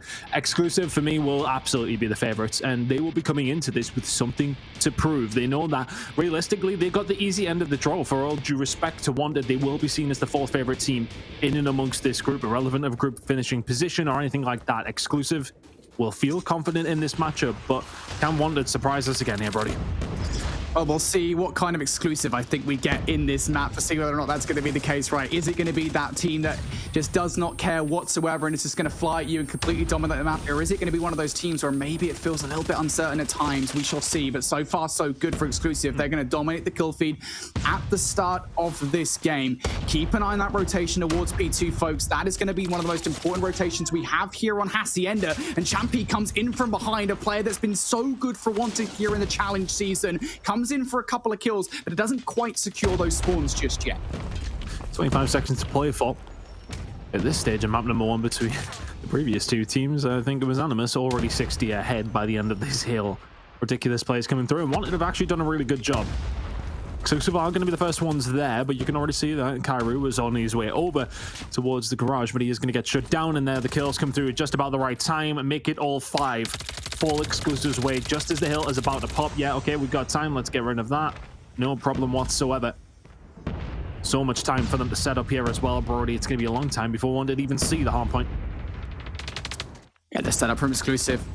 I think teams have gotten a lot better at breaking it, but it's going to be more difficult when you've got flanking players like Creed, and not the best communication there. Creed is able to get a lot of kills off the back, and that's 3 in a row. How on earth does Creed get away with that? But now Wanted have actually started a punch to the front line here. Exclusive no longer have Creed, so there's an opportunity to get towards the hill. Caesar won't allow it, though. Caesar looking for more kills, too, for Caesar, trying to line players up through the smoke. And despite the fact they didn't have an advanced guard outside of the hard point, they're doing it from within the Lamborghini hill. Wanted cannot touch. Finally, they get a play through, and that's going to be Champy, but they're going to go down. This has been an insane hold from Exclusive, and one of those holds that, generally speaking, you don't see that often. Yeah, really good job. It's felt like they've just found the clutch kills when they needed to, and the kill feed now starting to light up in their favor. Once again, 7 seconds to go. They're going to find a rotation coming on through where they are going to be plenty members on the side of Wanted there. Darix will just about find the shots into Creed to make sure he doesn't get embarrassed. But if you're Fahim and Co, you need to lock down the middle of the map. You need to stop anything coming through for the side of Exclusive, and you've done that. There you go. Rotation is in. Hill has popped. It's potential time on the board. Creed's the only one who can answer back momentarily. Annihilator pop from Spy. He's having a look around. Wanted do not want to give him this opportunity, and they're not going to. Gravity Vortex gun comes in, and as does the Annihilator. Cairo is there to shut this one down. Wanted with a fantastic hold over towards P3. Red MSL finds absolutely nothing. And Wanted have got a good opportunity to hold a lot of time here. Yeah, you say that, then 3 kills start to come through. Exclusive investment now as well. Good pre-fire coming through the claw, but it is going to be a claw that doesn't last that long. Fortunately enough, the rest of the Exclusive roster are here to pick up exactly where he left off, and now looking for the back 25 seconds. Is the spawn read going to be good against these Wanted players as the spawns continue to flip back and forth? Spy, one of the best players in hardpoint, back in that series between Exclusive and 117 not found, is now starting to turn up once again here on the new time, looking for these kills against Etsy. Is going to find a double for Kim, and crucially as well for Exclusive, they're winning those gunfights by the scrapper. They're also winning the gunfights by New as well. It's a tentative lead right now as Neil pushes himself out of New, looking for these gunfights, but it is a huge lead as Exclusive now looking for the New kill. But realistically speaking, there for me, Wanted don't do too badly. They may now be in a bit of a sticky spot as Spy will bring in the Predator missile. There's 2 more down. Equalizes out as well. This is just getting more and more dangerous as the setup top office actually from Neo. That is really setting them apart. He's just continuing to slay it out. He's found maybe 5 or 6 without answer. Look at the kill feed over and over again for Exclusive. 30 seconds to play for. I was about to give Wanted some credit for P3, but Exclusive might just shut it down immediately. Neil has not died in about 3 years. My God, eventually gets taken down, but Exclusive, is the damage already done? Yeah, I'm not too sure what Neil went on a streak there, but it was pretty long. I think he actually just got the EMP in the back pocket. Neil's actually going to double up with the Predator missile as well. So not only is Exclusive finding these streaks, they're finding these operators, but they're finding value with every single one too. And Wanted are now really starting to feel the full force of a, well, on-point Exclusive team. As we go into the second set, I asked the question at the beginning of this game, Ton, are we going to see that Exclusive that dilly-dallies about and takes things a little bit more relaxed? Are we going to see the full force Exclusive that dominated 117 Not Found on this very map mode combination? It feels like it's the latter. Fantastic first rotation from them. It's going to be about 100-point difference. I think if you wanted, well, I was about to say, can you take any positives from that first rotation? 3 was really solid. There was a couple of moments where you nearly found the break over towards 2. Just a couple of kills here and there. We could have found a bit of a difference between this now 100-point lead for the side of Exclusive.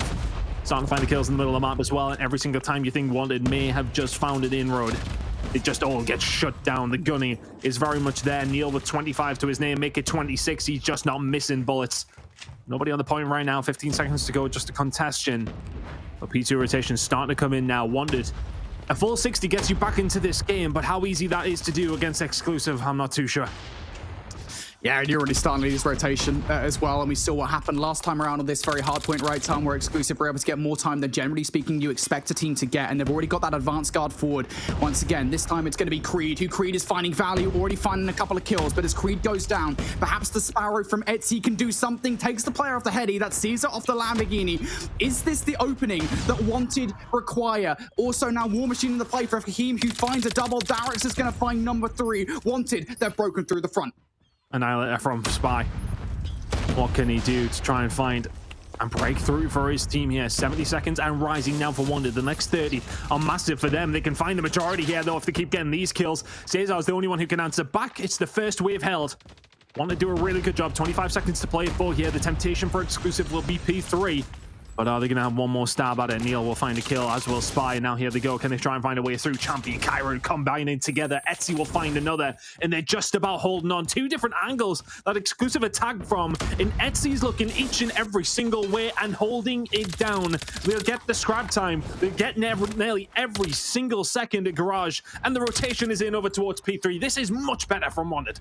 This is exactly what you require if you're Wanted. I always want to say what you want if you're Wanted, but it's just something you can't really say with this roster. But as we said, they're going to make their way back in. Fences, hardpoint where they got broken last time around. Will the same thing happen once again? Because Exclusive are starting to mount that offense around the backline here. They want to flip the spawns out. Etsy with a perfect read though inside. Tin is able to find a couple of kills. Via will not be the next one on the platter. Spy now is starting to pick up another kill as well for Exclusive. The kills are here for Exclusive. Fear following up with another one. Creed now going to bring out the equalizers too, but Wanted have an appropriate response. They are good. Caesar, the only one left to deal with, as Exclusive are now starting to take away some of this time. It is more competitive than Wanted would have required, but still, it is still going to be their kill for the moment. Just about in control, but the kill feed a little bit back and forth between these two teams. Via, can he hold it down? Not quite. Etsy will be there to pick up the pieces. 10 seconds to play for. It's part of the rotation, but this is where Exclusive really punished Wanted last time out. They still have themselves a healthy lead, but it has been cut in half. Via and Co starting to find the gunfights, but Champion, can he find here over towards this next hill? It's looking like Wanted will find the kills that were needed. But now we're thinking about the operators that are going to come into play here. Whilst the hill is going to pop, Wanted are going to be in control. For how long is the actual question? Via can only find 1. The shots in the Darix were not quite clean, but Cesar's where can find 2 to break it open. And that's Exclusive now in control of P4. Operators for Wanted though. Etsy with the Sparrow, it was crucial to the break towards P2. Can it be crucial towards the rock break as well? Well, it's going to run out here. They're going to have to get it done with the weaponry. Cairo is going to find some value, but it is only Cairo that does. The Spyro is going to double up. Fakeem from the jump up, also going to get shut down. And Exclusive now starting to earn some more time, opening up this game in their favor once more. Darix towards the hill, though. The subs for Wanted. Is it good enough? Creed for a couple of kills. Veer on the other side will find some value with the War Machine, but that jump up is the ever problem for Exclusive. Cairo is going to marginally damage the hard point before falling, and now it's Caesar here for Exclusive as well with the Sparrow. Wants to really press the issue. Wanted are forced or spawn all the way out on the other side of the map. Exclusive, they get the dominant hold on that kill that they wanted. And this lead in this game ton that Exclusive built up about 60 to 70 points over Wanted hasn't really been damaged all that much. Not too much, but that's what Wanted needed. They needed to just not let themselves bleed. They have caught up somewhat. You need to keep them off P1 and have another good rotation like you did at P2. It was around 40 or 50 seconds they managed to hold last time out. But the problem is getting Exclusive off P1. Right now it is proven to be a little bit more difficult. Cairo will find a couple of good gunfights, but a lot of gunfights go the way of Exclusive. That's a minimum of 4 dead. 35 seconds to play though here. It's valuable time at this moment in the game.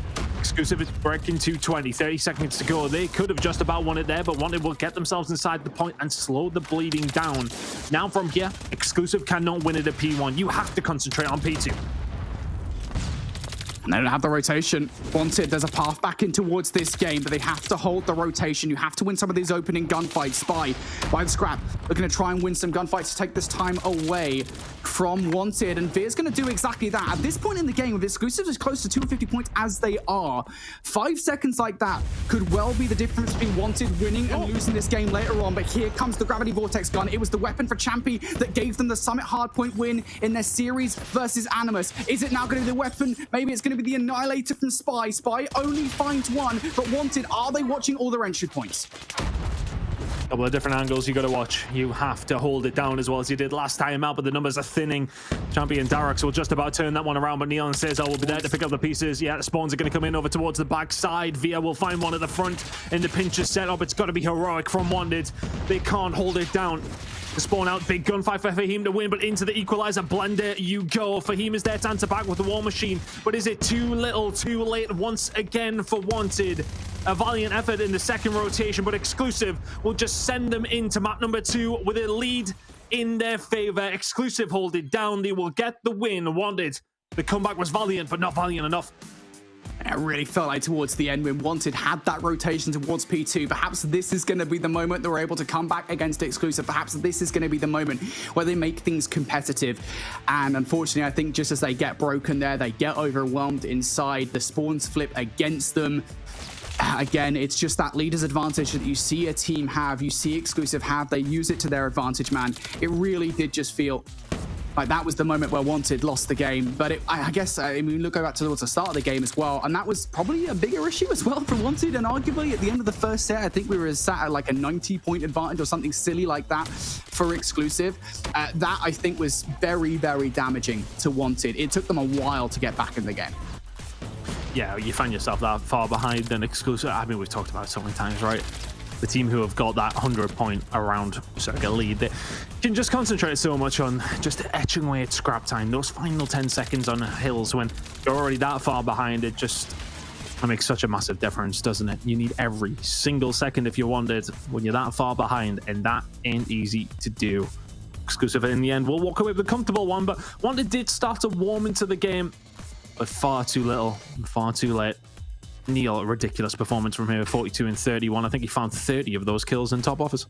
Yeah, and this is a bit of a regular look from Exclusive as well. It's something we didn't get a chance to talk about from them before the game began, and it's that they do, generally speaking, share the objective quite a fair bit. 4 players, almost 1 minute or more, with Veer the bottom of that lot at 51 seconds. Neil is undoubtedly the SMG Slayer for the roster of just 16 seconds, but everybody else, I mean, almost 60 seconds or well over 60 seconds inside the hardpoint and slaying out. Exclusive are a roster that really share the wealth when it comes to that hardpoint time in hardpoint, and it's a reason why they're so damn good at the mode. It's a reason why, again, they had a plus 100-point differential going into this series, and I mean, quick maths, that will probably go down ever so slightly now because obviously that was over 100 points there, but still, dominant, very dominant team in hardpoint, and that's exactly why. So great hardpoint performance coming out from Exclusive. We go into Search and Destroy next, and this one I think is going to be interesting because we go back to the Exclusive versus 117 Not Found series. And Exclusive, this is when I was talking about, this is not the Exclusive roster that we kind of have come to expect, right? Because they were making a lot of errors. Given the way they played the hardpoint, I don't know if they'll fix them. Yeah, look, I think realistically, Exclusive are still going to be favorites throughout every single map. Yeah, I think for me, you look at the caliber of team that they are. Wanted will lose that map number 1. We talked about how important it can be. I think they will maybe be a little despondent after that one, especially in the fashion that happened. They did start to bring it back though, so maybe they can take some momentum from what was a really good second rotation out of them. I think they actually, in that second rotation, yeah, they cut that gap from around 90 to 100 to about 60 or 70. So, I mean, look, it was still quite hard to find a way back into it, but are they going to be able to take any credit from that one? Are they going to be able to take some positivity into map number 2? I believe it's Express Brody going to be coming up next. So, I mean, it depends what game they want to play. Do you want to just match up over towards B and send it every single round? Because if they do, I feel like Exclusive win that one 9 times out of 10. If you try and play it maybe a little bit slower, play it to your favor, can you find something here? Wanted. Exclusive will be happy to play the game at B though. You know that for a fact. Yeah. Yeah, and that's the thing for me as we get into the Search and Destroy. You go back to that Wanted versus Animus victory for the former of those two teams on this very map mode combination, and the vast majority of the reason that they won was the fact that they won the 50-50s over by B, and we're going to see the exact same thing right out of the gates here. It's Caesar opening things up with the first blood. Spy already got himself onto the site as well. Etsy the only one to find any value in the flurry of engagements for Wanted. And we talk about Animus losing the 50-50s to Wanted in that prior Express Search and Destroy back last week. Well, Exclusive win this one. Well, it's 100% record so far, but let's see if they can continue to do that. Yeah, well, you know, it's almost as quick as yours, determining their hardpoint average when it went down, but here we are. That's the second time of asking. We'll find the shot onto Neil, who just maybe lingered far too long at the 2-for-2, making a 3-for-2 trade in favor of Exclusive, making a 3-for-3. Cesar will find one more, and all of a sudden, Etsy, he was the one that opened things up, and he may well be the one to end it. We'll need to find 2 here. Van Cesar know exactly where he is. The shots are in. He's dead. 2-0 to Exclusive. Very well worked. I think Via finds a few. Etsy did a good job of finding Neil, but that's pretty much all he found. You know, there are rounds in Search and Destroy where you have a lot of analysis to give up. You know, you've got a lot to talk about. That wasn't one of them. Just a 50-50 Ralphie once again. I'm still doing it. And here we go again. Exclusive. First one's on towards the site. A little bit of a change of strategy, though. Darrick's through the middle of the map will actually pick Spy up, and he hasn't fallen just yet. Darrick's finding more value here, and that little change in play from Wanted does give them momentary control over the site, but Caesar and Neil just immediately snatch it back away from them. Darrick's has to do it all here with the R9. Going to find the first. Brings it down to a 1 versus 1, and I believe player number 1, Neil, did actually take some shots off, so Darrick should know where that player is, and they might be about to butt heads in the middle of the map. Oh, he's running along the train tracks. Keep it as close as possible. That nade, well, you initially had planned it to go. Darrick's was looking very, very good. Neil, did he see him? R9 in hand at this range is absolutely deadly. Goes for the challenge, but you're against Neil here. You have to be very careful. You got to hit your shots. You do at the 3rd time of asking. Oh, it got scary for a second. But Exclusive will not find a round, and the third 50-50 just about goes on its way. That was scary. Oh, boy. Darrick's the playmaker in that round. I actually think he might have just aced up. I'm not entirely sure, though. Still, the reason why they're able to get on towards B. This time around, though, a very different look as we go towards the offense once more. Wanted decide, hey, look, we've not really comfortable anymore with the 50-50s over by B. We're going to try and hit A off the start. Utility, though, not going to do all that much. Instead, they're now going to have to feel comfortable to get the bomb down without it. Spy through the front of this site. Is he going to have to do anything? No, he will not. Good catch by Kairos. Now 4 versus 4. Can they defend with this bomb down? They're sitting very passively. But look at this fight that's coming on through. It's all going to live or die by Creed finding this gunfight, or just finding the shotgun bullets of Cairo. But the gunfight's on the other side of thing. Have went Exclusive's way. Cairo now left in the one. This shot from Neil is crispy. And Cairo will fall almost immediately. Exclusive with a huge retake over towards A. 3-1 to the good, and cruising here in the Search and Destroy. Oh, man. And that's after they changed tact as well. That's after Wanted do something ingenious and tried to catch Exclusive off guard. The only round they've won so far, owing to Darrick's with the solo play. Now, once again, back towards B they go. Same kind of look where they were successful previously. Darrick's through the middle of the map. A bit of a change of strat as well from Spy, but it might just be too late because Darrick's has already found some value and is still alive. Now, no longer the case of Spy is going to take them out. Numbers in favor of Wanted regardless, though, after that flurry, and Neil is the only one removed from this situation. Sniper in hand. If anybody can do it, it's going to be Neil. He's going to get shut down. And again, what worked for Wanted before works once again here. Is it going to be that same story again, though? Final round with exclusive on the defense. And yeah, here we go. Numbers are going to be dead even as 3 go down the ramps. The first shot from Neil is not quite there, and he's going to have to back up down, gets more aggressive. Chambi will find one. Neil round the corner. It's now just going to open things up for the rest of the team to come walking through the door. He hasn't hit a bullet since, but irrelevant of that, Fahim is left on his own in a 1 versus 3. It was a technical 1v4 if he can pull it off. The shots are in, the round is in, and exclusive will find it. Great opening shot from Neil. The rest were not so good. Yeah, Neil's had some moments this season. I'll say this much. Allow him. Neil has had some moments this season where his snipes have not been as good as we usually expect from him. But you know what? Considering some of the silly snipes he pulls off, as you said, you'll allow it. Regardless, we switch sides now. Exclusive going to be in the offense, and they're starting things off here by going straight towards A, opening first blood against Creed. Node over the top that should slow this one up. Darix is also going to find some value inside the train car itself. Fear out of the play. And for Exclusive, what they wanted was a fast and aggressive push over towards A. Now they're having to face Darix once again, who finds his 3rd in this round. Just 1 player left alive. And the only thing that really favors Neil here in this situation is they shouldn't expect him in that position. It's a brilliant shot on the Etsy, but I mean, now how do you win it from here? The net is slowly going to close, and oh, well, how are you going to win it? Is maybe get some good timing? Nope. Cairo has to do absolutely nothing other than just run away, and that is a round that still would have been difficult for Neil in that position. But I've seen him hit them plenty of times. Couple of rounds in a row.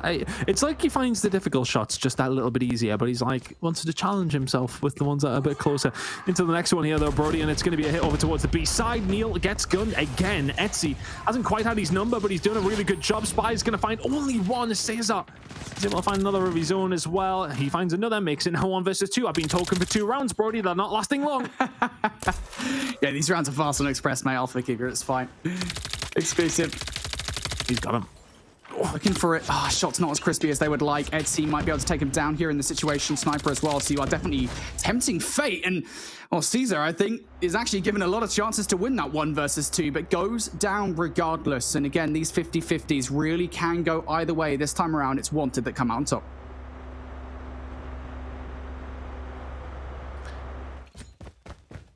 What are Exclusive going to try and play here? They're the attacking team. They're the ones with the onus of making the move, and it's once again aggression over towards B. They won the first 2. They haven't won one in quite some time. Chambi is just going to be there on the right side of things for the trades and finds 2. Fahim will shut down Neil, and all of a sudden Caesar is left on his own again. He's dead to rights. Wanted just about getting the better of Exclusive on these 50-50s.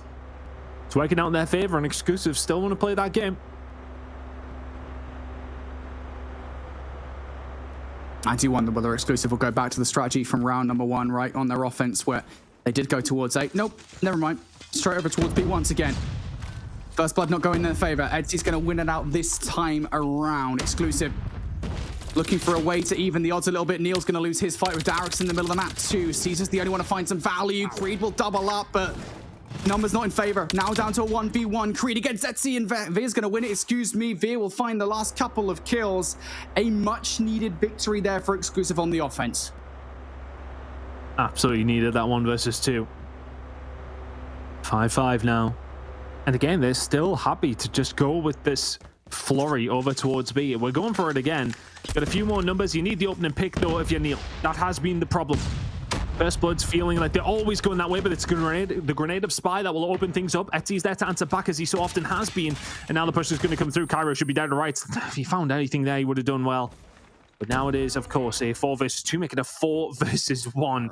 As Darix, is he going to have the opportunity to maybe make it a little bit more plausible? Not going to happen. The R9 not quite able to be found on Exclusive. Surely going to find themselves in the lead with 1 more round to play without overtime. They've got to be feeling confident. Yeah, this was the round they needed. But I don't want to count Darix out just yet. He's had a phenomenal game of 12 kills to his name. Can he find anything here? No. Overwhelmed. Spy's the one to give him the finishing blow. And that's 2 rounds on the bounce now for Exclusive here on the offense. They're starting to feel confident with it. It's not a foregone conclusion that we will see overtime yet. But Wanted have to win this defensive round. And will it be a hit straight towards B, or will it be a bit of a split one? It is going to be B once again. Fahim's going to open things up with first blood.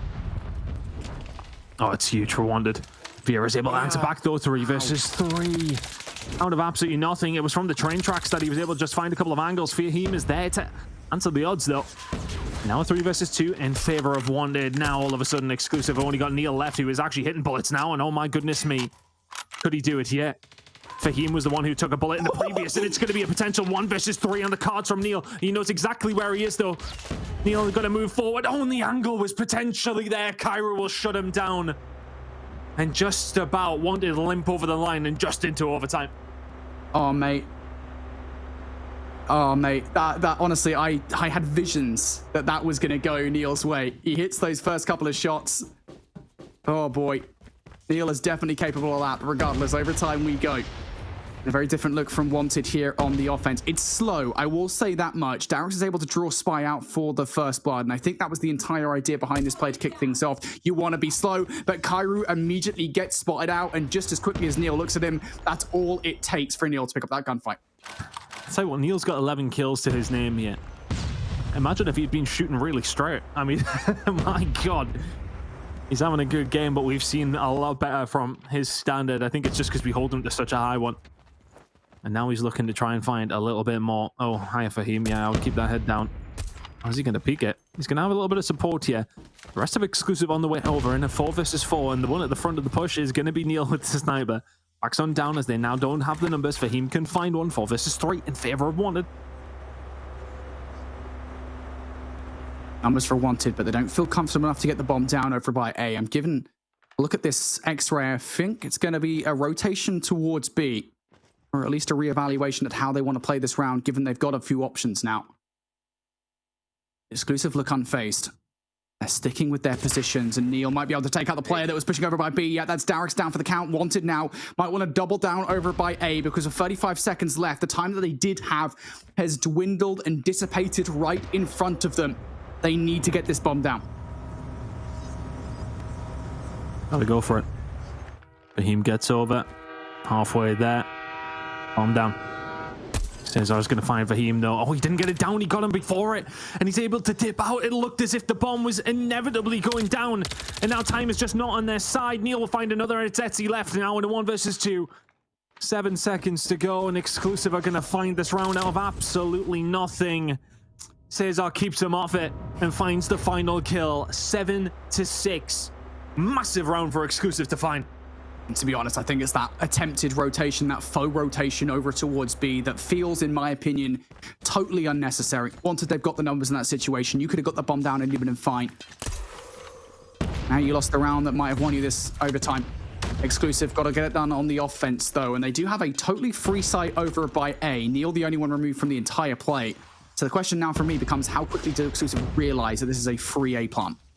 Utility on its way over fast. Trophy's now down as well, so that might just give them a little bit of initiative to try and go for this bomb plan, but this has now given Wanted the time to get themselves over. Bomb over towards the site, gonna check it. The more utility that's wasted for Wanted, the better for exclusive, but you've just lost Via. Etsy is being fantastic with this sniper so far. Spy gonna have to try and find something there. Cairo will dip in, and both of them will say, yeah, no, I don't fancy that. Neil answers back, finds one on Darix 4v4.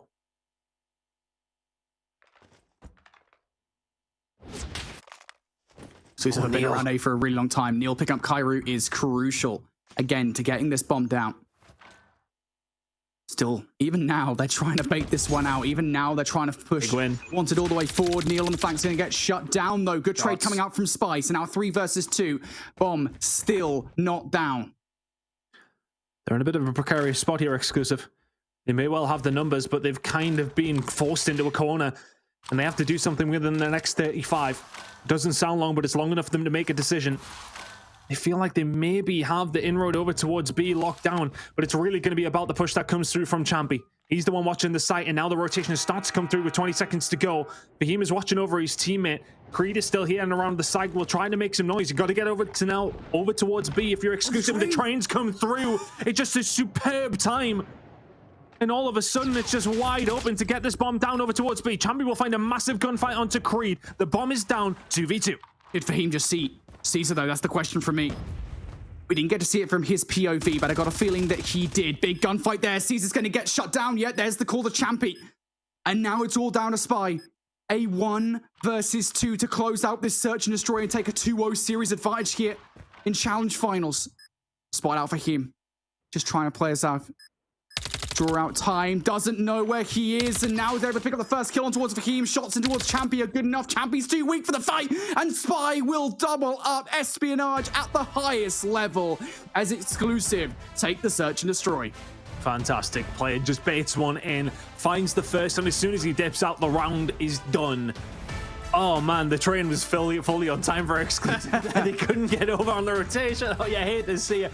But look, I think they kind of just, I want to say, wanted down throughout that round.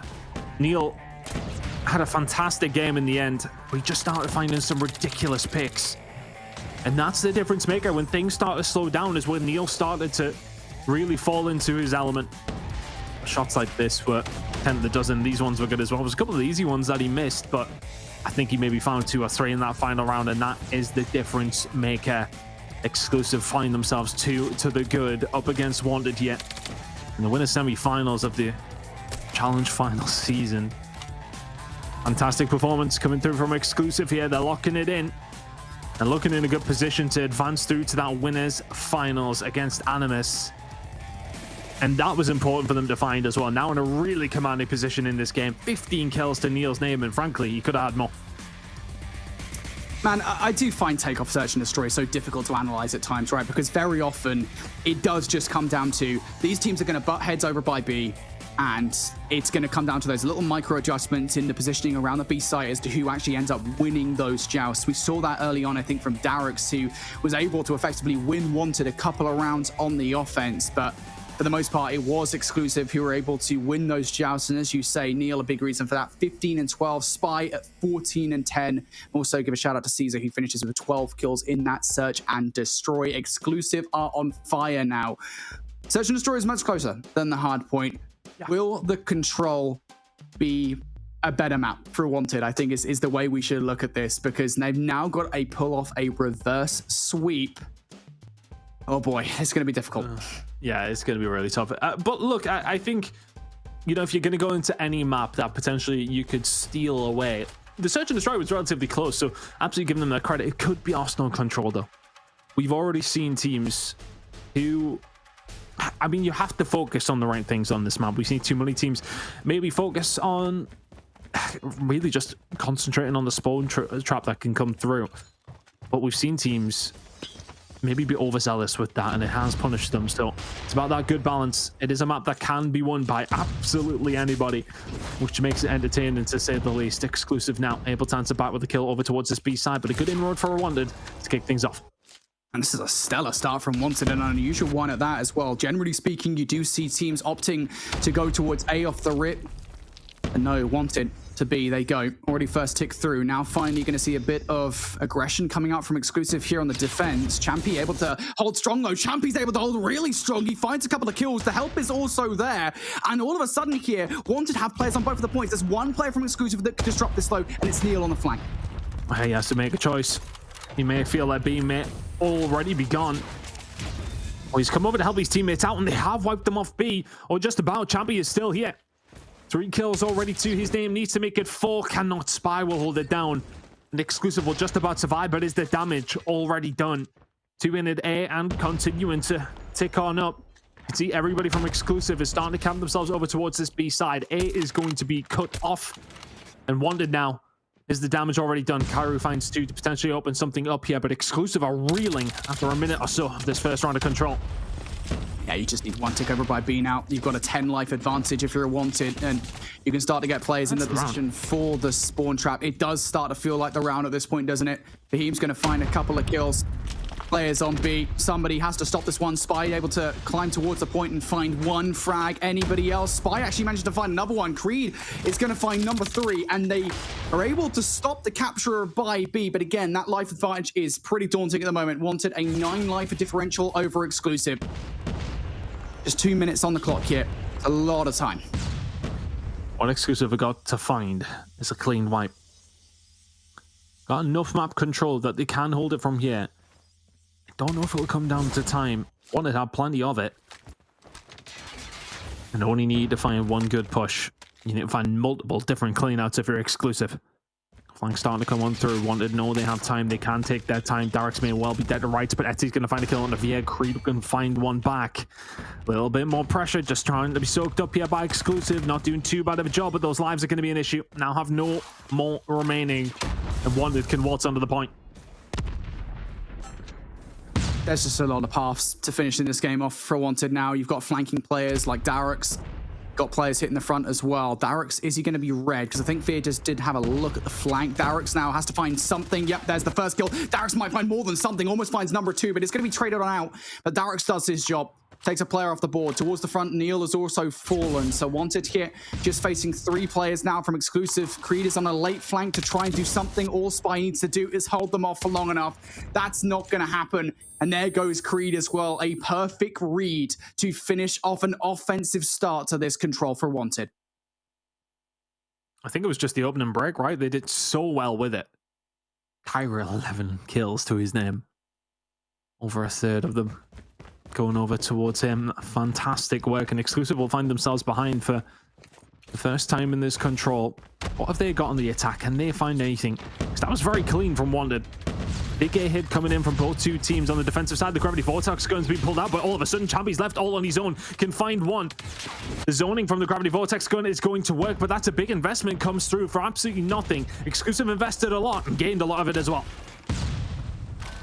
Yeah, this is something you wanted to see from exclusive. Going back to that matchup versus 117 not found, they arguably could have closed out that control that they ended up losing if they had used their operators correctly. So to see some at the start of this round from exclusive is exactly what we needed, but they need to follow up with actually some pressure, some control, and they haven't got all of their angles watched, and I could see it on the new map. Darix was ready to pounce, and he does exactly that with a couple of kills over towards A. Wanted have players now looking to deal with that spawn trap. They're able to take the couple of players out that were trying to challenge towards the middle of that, though. Caesar able to take down Darix. So exclusive still knocking at the door here towards A, especially as Neil picks up Champy, but still not quite decisive just yet. I want to say a huge play was made there by Etsy. The equalizers were popped. Creed was heading straight towards the spawn, and he just reads it. He holds the angle for a little longer as he comes in off the respawn and shuts down what potentially could have been a massive disaster for Wanted. But now all of a sudden this round is turning on its head. Is Fahim and Darix doing so well to clear out the A side. Vera's there to maybe slow things down. Etsy can find one back, but Spy and Vera combining well. A's already gone. B push now starting to come on through, but I tell you what, Etsy, he's been having a good game, hasn't he? He really has been the player for me that has somewhat been leading the way for Wanted in these last 2 maps. They haven't been able to convert it, but I mean, he's trying his hardest. 15 versus 15, a minute and 15 seconds to try and get a push over towards B here for the side of exclusive.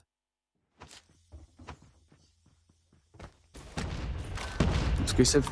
Again, got a couple of options here. You've got Veer sat in the middle of the map. You've got players pushing the front as well. It has to be timed correctly if that is the play. Also keep an eye on player number 3, Darix once again, who's been constant nuisance for exclusive here, flanking, but Spy through the front, has the Annihilator in hand, has already dealt with the threats through that side of the map, and is finding more value as well. Spy for 3. Kairu next up on the chopping block. Yes, he is for number 4. Exclusive with Spy single-handedly getting it done, and now on B. You just cannot push those stairs now.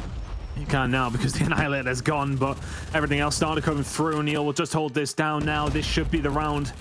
The Claw just further cementing their presence and dominance, and Neil just snapping left and right. The Claw doing its job, and exclusive doing theirs as well. 1 apiece now between these 2 teams after 2. Both attacking rounds going their way. Kyra really did slow down in that round. Exclusive, it just felt like they found the kills at the right moments. You think about the push that came in over towards A and those final moments over towards B. Huge players coming in from Spy, and that is the difference maker. Neil was there to finish the job, but now for the side of Wanted, you're going to invest, as are the side of exclusive. Caesar can clean out 2. One of them was Etsy, who already had the Sparrow out. And now for your side of Wanted, you're forced back into your spawn. Exclusive have done absolutely everything right to start this round.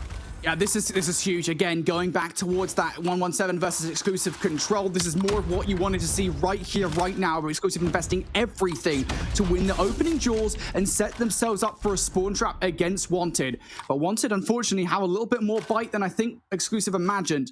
They're able to win a few fights here that might well get them out.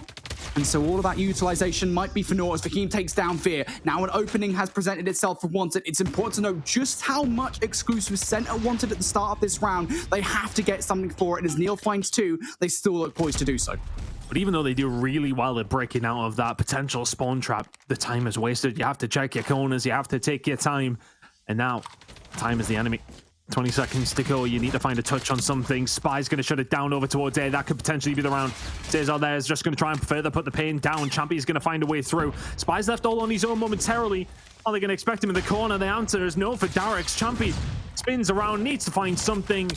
Have Wanted got time? Have they got time to get themselves in? Fahim is going to be able to find one, but exclusive with the cleanest of defenses will find themselves 2-1 up in the control. 2-0 up in the series. And in the ascendancy now.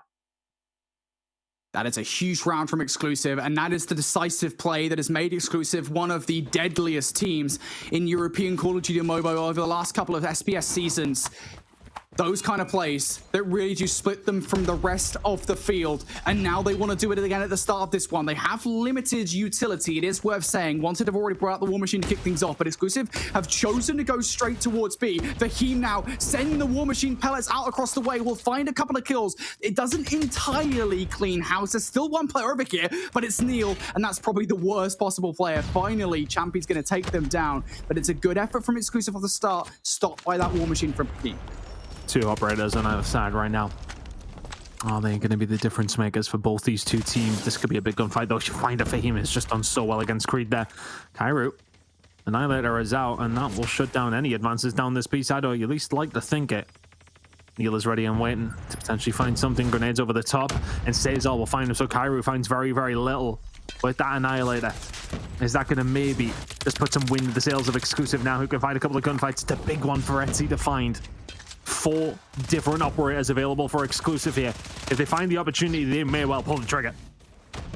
Yeah, Neil finding kills. Neil almost finds number 3 there. Caesar's shot's not the best, but also notices another play coming up through the cut. Yep, that call made by Neil, and Caesar's going to get it done. The capitalization from exclusive at the moment is insane, and now they're going to follow up on it with more utilization as well. Caesar this time with a Sparrow. He's going to get a posthumous kill against Fahim, but now Creed with the equalizers, Spy with the Annihilator too. Exclusive are sending everything at this that they've got. 2 ticks on A, 2 ticks approaching 3 on B. Creed is finding kills towards the cut as well. This one is already starting to look done. Oh my goodness me. The efficiency so far with these operators has been so overwhelming for Wanted to try and deal with. A is gone, B's on its way as well. Wanted one more opportunity in this series. Cesar and V are starting to combine. Neil has already got the claw out, and that just spells danger. Exclusive 3-0 Wanted. Impressive performance from them throughout the entire series. Every single close moment that came their way, they dealt with. Every other one was comfortable. Fantastic from exclusive. They get the job done. Looked a lot better there, didn't they? Yeah, I did say it, mate. It felt like exclusive versus 117 were not the same exclusive that we'd seen back in Season 4, as dominant and as scary as they were. And this was much them. And honestly, I think this control is probably the epitomization of exactly that, right? You talk about the operator usage, something that was, in my opinion, a problem back when they faced 117 not found on control. And granted, that was Raid, it was an Arsenal. But here we see back-to-back rounds, the round number 3 from exclusive, where they start the round off by sending everything, the 2 streaks they've got, 3 operators at Wanted to ensure that they get map control and an early life dominance. And then in round number 3, as soon as they earn those operators on the offensive push, there is no hesitation whatsoever but to bring them out and really bring the hurt to Wanted. Brilliant play from exclusive, and again, it's something we've talked about time and time again. Operators are key to defining a great COD Mobile team. I mean, we were talking about it during the break, the potential of how this matchup could play out. And you even said yourself, Birdie, you feel like exclusive didn't meet the potential we knew that they could have during the regular season of the challenge. And now I feel like that was the exclusive that we knew they could be. They looked decidedly stronger than Wanted, and Wanted's still not out of it. They'll just drop down to that lower bracket as well, but another 3-0 on that upper bracket. Exclusive moving forward, now having to face off against Animus. It looks like Exclusive's ready to bring it. Yes, Exclusive are on fine form. Now, exactly what we wanted to see from them. This is exactly what we expect to see back in the challenge season. And it doesn't surprise me that much that maybe they'd have their foot off the gas a little bit in challenge season and they would full send it in challenge finals when required. But I will say, and this is something we're going to be discussing as we kind of hit the road to champs, as it were, if we're looking as Exclusive a potentially champs team, right, one of our European contenders at the event, we need that team to do well. We need to see Europe do well because, let's be honest, the last couple of European events, last couple of international events, Europe has been kind of stinkers. So we want to see something better out of Exclusive. They can't be relaxed at all. We need to see that Exclusive if they get to the stage. I mean, we are definitely looking to see what a lot of the other regions can bring to the table this year when we look all the way forward towards champs. And so that's going to be an exciting kind of reassessment of the global field of competition when we get to that stage, and hopefully we get some really strong contenders out of all of the regions that we have been working on, so we've got some teams to root for when we get to that point. But that means with Exclusive moving on, it will be Animus versus Exclusive to close out our day here for the last match. And just for clarity, the team that wins this match in the upper bracket will solidify one of the top spots, which means they'll be going to champs, but that doesn't mean that they've won the challenge finals yet, okay? They'll be in the grand finals, but they won't be the best in the region just yet. We'll still have to get through our entire lower bracket run tomorrow to get that second team up there to compete against them and close out all of it. So right now, the one important thing is that we'll be determining one of our teams making their way through to champs in the fall. Before we get into that, though, we're going to give Exclusive a few minutes here to get themselves reset and ready to face off against Animus, which means it's time for another short break. So don't go anywhere. You're watching the Snapdragon Pro Series. The Snapdragon Pro Series is brought to you by Snapdragon Elite Gaming, Samsung Galaxy S24 Ultra, Monster Energy, DHL, and the United States Air Force.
Looks like the players are ready. Here we go!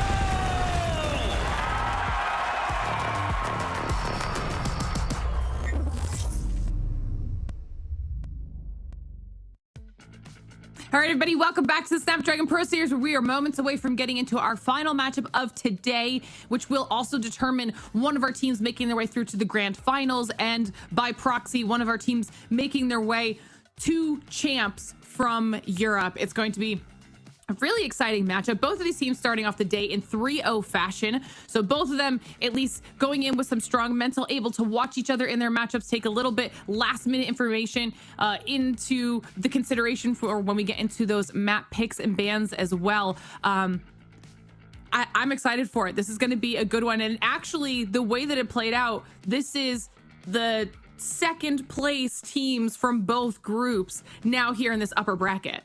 So pretty cool, Birdie. Yes, it is pretty cool. Honestly, I expected Exclusive to win, right? I'll say that much. I did genuinely expect Exclusive to come out and play better, just by the fact that Exclusive should have played better when they played 117 Not Found. I didn't expect Animus to come out and beat 117 Not Found in the dominant fashion that they did. I think that, to me, is the real surprise, because there were a lot of question marks over that series. Didn't really know where to gauge those two teams. But to see it play out like this, and again, I think just kind of gives credence to the idea that coming into this week, I want to say this weekend, it's not a weekend, this week, we had no idea what the top four would look like comparatively to last season, where we definitely knew who the best teams were. I know we'll continue kind of breaking this down a little bit, but if I'm not mistaken, I believe we also have our picks ready to go already. Getting right into it. I'm not mad about it. We'll pull those up here. Starting off with a Hackney Yard hardpoint here, Ton. Yeah, so that'll be interesting. But again, we're going to see Hacienda come through. I think for Animus, that's going to come through as their pick after what they just seen Exclusive did. Again, kind of goes back to the conversation that Brody was having previously. If we do get to see it, the questions have to be asked. But we are going to see, it's pretty, I want to say, standard, apart from that Hackney Yard, which I think is going to be an interesting one to kick things off. And that is interesting to see. It is an exclusive pick. When Hacienda was open, they could have picked it, and then Animus picked it anyway. So I think this has worked out very, very nicely for Exclusive. Yeah, I'd be happy with this one if I'm Exclusive. Not even just because of the Hacienda. If I'm seeing Hackney Yard, if I'm looking at the way that one's going to play out, I think these two teams had very different fortunes with Hackney Yard back in Challenge season, right? Where I think Exclusive very quickly identified what the most important rotations would take control of. Spoiler alert, guys, it's P2, it's the Tyres hardpoint. And unfortunately, I think Animus struggled with that in their matchups on a Hackney Yard. So I think this one definitely favors Exclusive. If it didn't feel like this matchup would be in their favor anyway, to me, it now most certainly does. Oh, here we go. You missed the contrary. No, go ahead. I see the wheels turning. I feel like, yeah, I know it's very obvious when I'm thinking smoke starts coming out my ears. I think Animus, for me, though, were really impressive in their previous game, have continued to get better. They have learned their lesson of what wanted and what happened there. I still think they're going to get a really good game here. I'm going to put my eggs in the Animus basket as well. I'm going to say I think Animus is going to win the series. I'm just going to be different more than anything. I didn't even ask for predictions this time around. You guys just do them freely. That's wonderful. We might as well ask chat as well then what they think is going to be happening. This will, like I said, determine the first team that makes their way through to grand finals. So chat, let us know your thoughts on this matchup. Do you think Animus will be the first team to do so, or do you think it will be Exclusive? Reminder, neither one of these teams will be out when they lose. So just go down to that lower bracket and wait until tomorrow to continue on playing through. So still opportunities abound for both these teams, but this is going to be a great way to close out the day. Match number 3 should be ready to go, so let's get into it. All right, thanks, Lauren. Yep, final match of the day here, Animus versus Exclusive. One of these two teams is about to make it to champs to represent Europe, a region that's, let's be honest, has been flagging over the last few international events. We need to see these guys playing on top form here to give Europe a good shot at that event. And just like the last series between these two teams, what I said stands. Hardpoint still feels like the most important mode in this best of 5 for Exclusive. They are absolutely the #1 hardpoint team in Europe. Animus have got to try and take this game away. Yeah, it's interesting to see how Hackney Yard is going to kind of play out between these two as well. But for me, you look at their previous 2 games that we've just seen. Both happen in very similar fashions. Comfortable on map number 1, almost dominant from Exclusive, but in the end, still a very comfortable victory super close search and destroy. So I think we'll probably get something very, very similar, and both of them winning their controls very, very close, very, very comfortably, I should say. So I look, it's set up very, very nicely. I still think that we should give credit towards Animus here. I'm curious what we're going to get from them. I was super impressed with how they played in their very first game, and I'd argue up against stronger opposition than what Wanted were. So let's see how things do go down between these two. But I'm high on Animus right now, and I'm curious to see if they can bring it to the table up against Exclusive. Are they as warmed up? Do they, feel as if they had as much of a challenge as it would have been against 117 Not Found, who are a high caliber of team? I think, when we look at that first losers game, 117 Not Found will be my favorites for that one. I'm just trying to do it by sort of proxy here of how things I think are going to work out, and just to maybe just not everybody go for Exclusive to go on to win. But let's see. Look, I think it's hard to go away from them as obviously the number 2 team from last season to a certain degree, but now the best team here because of all the things that transpired. They're still the favorites, but Animus are gonna shove them close, I think. Yeah, I think it's interesting, right? Because I don't want to count Animus out in this series. I think I'd be a fool to do that, just given how good Animus looked against 117 Not Found. So, to a certain extent, you're right. I'll give you that, mate. But I will say that there is kind of another thing that does give Animus a little bit of credence potentially winning this series, and that's the fact that Shark is actually playing on the lineup, of course, a former Exclusive player. He's going up against his entire former lineup of teammates. Does that make things interesting? Does it add a little bit of like, look, this is my new team. If I'm Shark, I've got to win. They've got to beat my former teammates. I mean, that's always extra incentive, isn't it? Like, you always want to be going up against former teammates and finding the win there. So look, if you needed any more motivation to find the win in this one, then okay, that is there. But this is for a spot at champs. Both teams who make it to the grand final will of course be going to Atlanta, and that's going to be super interesting to see who does manage to secure that first spot, because look, candidly, all these teams want to go on to win the entire thing when we come down to playoffs. Of course, that is the goal. But I think if you were to say to any of them, what would you rather guarantee? Like, you're looking for that champ spot. You absolutely want to get there. You want to represent your region on the international stage. You want to represent yourself on that international stage. So super important for teams to try and get to that. And for a win here for either one of these two teams, you are securing that plane ticket. But to Hackney Yard we go. Exclusive the favorites. Animus coming in as a slight underdog, but who knows how this game will transpire. Hackney Yard, a nice one to kick things off. All right, we love Hackney Yard, and a reminder, folks, as we get in towards this hardpoint map, it is that rotation to P2 that is very often this season in COD Mobile separated the best from the rest. If you can get full 60 on that hill, and spoiler alert, it's pretty easy to do if you can hold the spawns properly, it's going to be interesting to see who takes control of that. So keep an eye on that rotation right now. It is going to be Animus spawning on that side of the map where Exclusive going to be in for the moment. Can they withhold against the Animus roster? Answer seems like no, as the subs are going huge. Shark for a couple of kills. Animus now looking pretty strong off the start. Fantastic start from Animus. And they're holding the right side of the spawns as well. Here come the rest of Exclusive, though, trying to get a hold of something over towards P1, but Animus with 25 seconds to go, holding the right places. Shark up against his former teammates, just want to do everything he possibly can. Nox is there to find one, but Creed comes around on the flank, and now a little bit of pressure going to start coming on through. Really, really good flank coming through from Gadilla, though.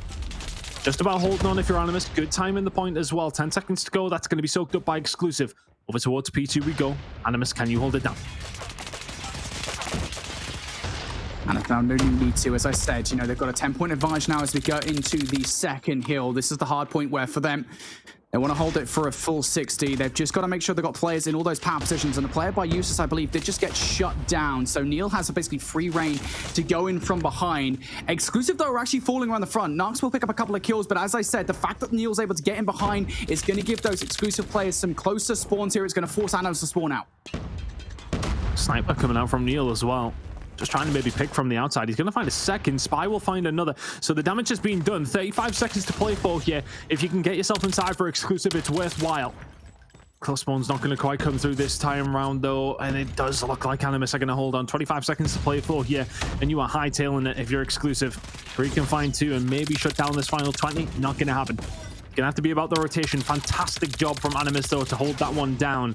Exclusive, I mean, they rarely got close. Yeah, that was the big hard point that Animus wanted, and I have to say, they're very lucky that they do not end up losing control of P2, given the fact that Exclusive did manage to get a couple of players through early on. So big hard point for Animus. As I said before, that is a hard point, that is a hill that can separate a lot of teams here on Hackney Yard hard point, and it's given Animus an early lead. Now Exclusive should be the first team to touch over by New, but already you're starting to see Animus send players towards that new hard point. Already you're starting to see Animus take players out of the kill for Exclusive. If Animus get control of this, we now see Kafilla with the Annihilator. This could be a real dangerous situation for Exclusive, but Spy's having absolutely none of it. 2 kills coming on through for Spy. One of them was on the Annihilator player, Cathilla, who gets taken down. So Exclusive with an opportunity here to find a decent chunk of time. I think for them, it's about just trying not to panic. After that P2, you didn't have the rotation. You never had that rotation. You lose out. You don't get anything back. You can do it to them on the second rotation of hills when we do get there. Good job from them, though. They're able to soak up a decent amount of times. Animus do have themselves a good lead. Well, plenty of Call of Duty still to be played. Soaking up that final 10. It's about the rotation over towards the next. It feels like Animus are the first ones there, and they're finding the kills at very much the right time. Inside the point, rotation is in. Animus continue to stack that lead.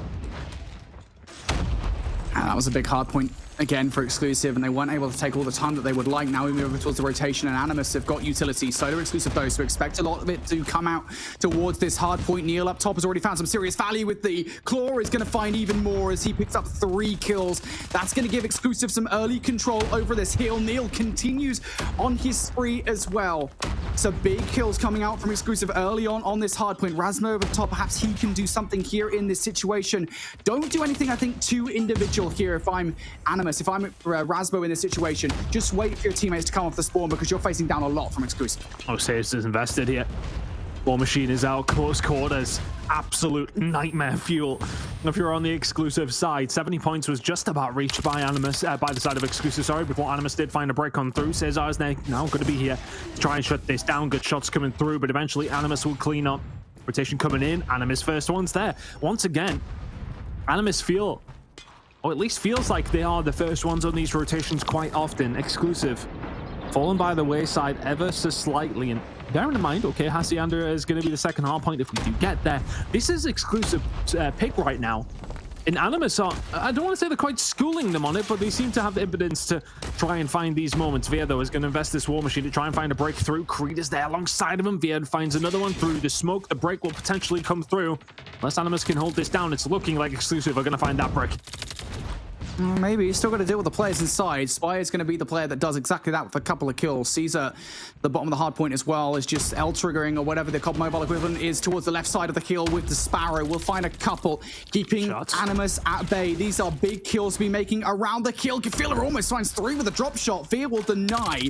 Is that enough perhaps to get Animus towards the hard point? No, as Veer and Spy keep them at bay. So Exclusive now should be able to get the back 20 seconds here, and they will be very grateful for that. But we talk about right now the difference between these two teams. You do have to feel it was that full 60 hold on P2 for Animus. It'll make it all the more important to make sure you rotate properly for Exclusive here in the next set. It makes it such a hard proposition to try and sort of put yourself in the shoes of either one of these two teams. It's a 40-point lead, or a 30-point lead, I should say. And all of a sudden, though, it's one good rotation over towards P2. You can already see that he's trying to make it work. It's going to be Via who's trying to find a moment to get his team through. Annihilator has been invested by Cathilla, though he spots the danger out, can find one onto Caesar, still have those spawns, but there you go, it's going to flip over. Neil is going to be there. He's going to try and hold it down. The kill starting to come through for Exclusive over towards P1. Potential disaster. Caesar will find one back, will get the spawns for his team. I'm just casting off the minimap, and right now it looks good for Exclusive. They're going to hold it down. Still a spawn back there, though. It's actually going to be Rasmo who finds a gunfight. They are scrapping over these P2 spawns, and for good reason. Yeah, you can see Animus, they're definitely pushing down that lower side of the minimap. They know how important it is, not just to try and get players over there, but to ensure that Exclusive do not get players around users, around that burnt out car. Animus need to be careful about how aggressive they are with this, because player number 4, Narcs, cannot go down. That is exactly what happens. Exclusive winning the gunfights, not just over by New, but also in scrap as well. Animus expended so many resources to take those spawns away from Exclusive. They actually didn't get any time at all, really, off the back of P1. A huge moment in this game. Exclusive down by 7 points. They have P2. Exclusive get absolutely everything from that.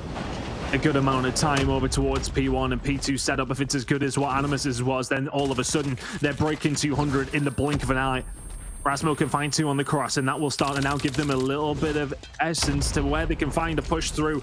The presence is there. Can they find the push? Neil can find 1 and 2. Looking for the 3rd on his left. Not quite going to be there, but the spawn up going to be coming through here from the side of Exclusive. It's going to be out, actually. As Animus push the bottom side of the map, it's going to get them away. You need to hold this down if you're Creed, and just what you need in this moment, the equalizer. 1 and 2 will follow his way. Needed to find those kills, but Animus are here in numbers. 20 seconds to play for. Still looking for the kills here. 20 seconds, big amount of time. Creed will continue to go off and finally does get shut down now as Narks and Rasmo able to find their way through. Caesar now fighting for the scrap time here. Pre-fire against a Phantom. Nobody is there. So Exclusive should be able to get that scrap time here short of something crazy, and all of a sudden Kafilla and Rasmo combine for 3, and they will get that time. But I was going to say, Ton, I mean, Animus, the only reason they're able to get in towards that hard point there is because Exclusive do not put players back in the power positions which they lost. Exclusive, good hard point for them, but Animus are actually able to take about 15 seconds. That might be crucial later on in the game. Yeah, I mean, Animus getting those 15 seconds if Exclusive get them. It's a big gap. Exclusive now still find themselves in the lead. Gathilla will find 2 in and around the crate, make it 3. Looking for another, he gets cut down, but the rest of the team coming in to pick up the pieces. And we'll find a push over towards the barrels. And now all of a sudden, just starting to soak up some easy time. 30 seconds to go here on this hill, and Animus with this time we just about find themselves in a lead, but still a lot to play for. Creed is going to get himself in time, just trying to hold it down. The rest of the team nowhere to be seen. Investment here from Says. You can already see the War Machine ringing on through the rest of the map. Hasn't been able to find anything at all with it. Caesar cuts him down, and everybody else on Animus follows. 15 seconds to play for here. Animus will eventually get themselves in, but it's about this rotation over towards next. Exclusive in a good position. Animus need to find a way back into this game. Exclusive up by about 30 points. That can make all the difference as we approach the apex of this game. Animus, 3 operators on site. One of them's about to come out here on this attempted break. Neil and Caesar, though, shutting them down. Nox able to find some value here. Gafilla, can they find anything with the Annihilator as the former of those players has gone down? Trying to find their way through. Gafilla on the other side is finding a couple of kills here. Animus have done what they needed to, but Gafilla's job is far from over. Gafilla still going as well with this Annihilator. Gafilla for 4, and Rasmo and Shark are also there. Animus, they're in. Really good job coming through from Gathilla. Gets shut down though. All the good work is going to be undone. 35 seconds to play for here. Gathilla still all on his own. Neil will be able to find the kill. An Exclusive will find a break back through. We take a moment as both these two teams well poised in this game. Predator missile coming in from Gathilla, but everything else being thrown at them. Cesar will find 2 there with the Sparrow. 20 seconds to play for. Neither team can win it. Exclusive with a 20-point lead. It's all about this rotation. Could be everything. Still fighting over the scrap time here. Animus and Exclusive. Animus going to get the better of Exclusive in that situation. But as you said, keep an eye on that rotation towards New, because it is blue arrows on the minimap that do currently have control. Big gunfights going down though. Shark going to win here. As is Say's going to win here. Spy towards the top. Not actually going to find much value whatsoever for the Annihilator. And all of a sudden, there's an opportunity for Animus, but Fear might have just shut it all down with those 3 kills. Shark also going to fall. Exclusive in for the moment, just 15 seconds away. Oh, Caesar just got an incredible spawn behind one player who was setting themselves up. Exclusive now 10 away. The equalizers are out as well, and Creed is just going to press the forward button and hold down the trigger. Shark can find one back, but Exclusive in the point. 4 seconds to go. Animus are finding the kills, but they got to find their feet very quickly. Exclusive will close it out in map number 1. 250 to 214. Back and forth all the way. Exclusive had the time. Again, it's that moment of having that 200 point mark to find that second and get yourself so much closer. You can then have the game. You have the impetus to make whichever play you want to do. As soon as Animus could not win it, over towards P4, Exclusive were already at 5 and they held it down. Yeah, it's just that leads advantage. I think it's especially helpful, right, as you enter the second set, as you enter the end of the game, right, when all of these hills here on Hackney Yard, so 50-50 besides the one. It's so rare to get the dominant control over a hard point outside of P2 here on Hackney Yard, and that was the story for basically the entirety of that hard point. But crucially, it was the story for Exclusive towards the back 3 hills, where that 30-point advantage they built off of the back of their P2 hold in the second set, just never quite able to close it were Animus. Looking at the scoreboards at the end of the game, same kind of story once again, where you see that sharing of the wealth between the hills. Creed in there the most, almost 2 minutes inside the time at 35 and 31. Veer, the Slayer for the roster, 40 kills to his name. Exclusive come out on top at the end of game number 1. Sensational performance from Exclusive. They close it out. Yeah, Creed. 1 minute and 51 with the operator usage inside just being so good every single time. The great equalizer in Creed. Sensational work from Exclusive. Find themselves 1-0 up. Animus had their opportunities there though, and I think, you know, we were talking about it halfway through in terms of their lead that they did have was all from P2. When they held that down, they put themselves in a good position. But other than that, you know, there wasn't a great deal to write home about. I mean, that's maybe unfair because the rest of the hardpoint, they did obviously pick up some decent time, but if they didn't get a hold of that, and again, it's these ifs, buts, and maybes, but if they didn't get a hold of that, what else were they doing? It felt like it was a crucial moment on that second P1 to P2, especially at P1, where they were concentrating so hard on trying to get a hold of those spawns. They let Exclusive take the lead off P1, and I'm pretty sure they were about 20 or 30 behind. Irrelevant of that, though, map number 1 is in the history books, and all of a sudden we are heading to Tunisia. Both these two teams so proficient on this map, whether it be attack or defense. This one should be a banger. Should be. We'll see how this one goes. As you said, we've seen both of these two teams on Tunisia. We saw Animus very recently on this map mid combination. To overtime it went, but it was an overtime they won. Now in towards the offenses for Animus this time around. Can they get anything going? Utility and nades over the top won't actually connect for anything. I don't think any information even, because the trophy system on the point should have caught a couple of them. So there will be a moment of calm. The only thing I would say right now, and this is something you point out for the defense here, is Exclusive have players pushed very far out. Look at number 1. Look how far pushed up Neil is for any potential flanking play towards B. Not something you don't expect, especially I'll be thinking to themselves, well, Neil will be way back there with a sniper in hand, as he so often is. But we'll bear that in mind if they do find themselves over towards that side. Says out from the top of the winery is going to find a kill here on the Vera, so we'll just presume that Cesar is there. Finds the shot, finds the sight. Animus now getting the bomb down over towards A. Big task ahead for Neil and Creed if they want to win this one. That's the downside of having Neil so far removed from this situation. Creed has a lot more to do. He's going to find the first. Is there going to be an ego chal coming out? Perhaps from Shark. I don't think so. Neil's going to find the up-close and personal snipe, though. The quick scopes are Neil's specialty. And he's getting it on for 2-for-1 offers. Nope, say he's not going to give that kill away. And neither is Shark to Creed. And it's a story as old as time when it comes down to Tunisia search and destroy. Getting into the bomb site is the most difficult part. Once you're in there, holding it is extremely tough to break. The problem was there, as you said, when Neil is so far removed from the situation, it's hard to bring that back. You need to win at least one of those gunfights for that to be possible. That's not how you start the round. Grenade not landing. Shock this time around for Animus on this second attack now. Yeah, trying to hold the different angles. They're playing the exact same spot, but predicting an A push to come through. Shots that are ringing out from Rasmo gives them that evidence. The big rotation starting to come through here for Animus. Don't like what they're seeing over towards A, so maybe B has more to offer. For me becomes how quickly do Exclusive react to this, right? What do they do? Feels like the reaction is to send Creed very far up. Creed, a lot to do here. How reactive is he in the situation? Shots not the best. He's going to get overwhelmed by the sheer amount of Animus players that were set in his direction. Animus have their heart set on a B plant, and they're going to go for it. Plenty of presence. And starting to move forward now. Neil needs to find something out of nothing. Oh, he did have a little bit of support, but you just seen Via get wiped out by Nox, and Nox may well be finding Neil on the chopping blocks next, but he goes for the challenge. Neil will find it. What's the opportunity now for Animus? It's a 3 versus 2 in your favor, but you've lost a little bit of side control. You may well find it here, though, as Rasmo will push around behind with this. Oh, he can't find it. Shark can find one, and now the pressure will start to come on, and they know exactly where Cesar is left in this 1v2.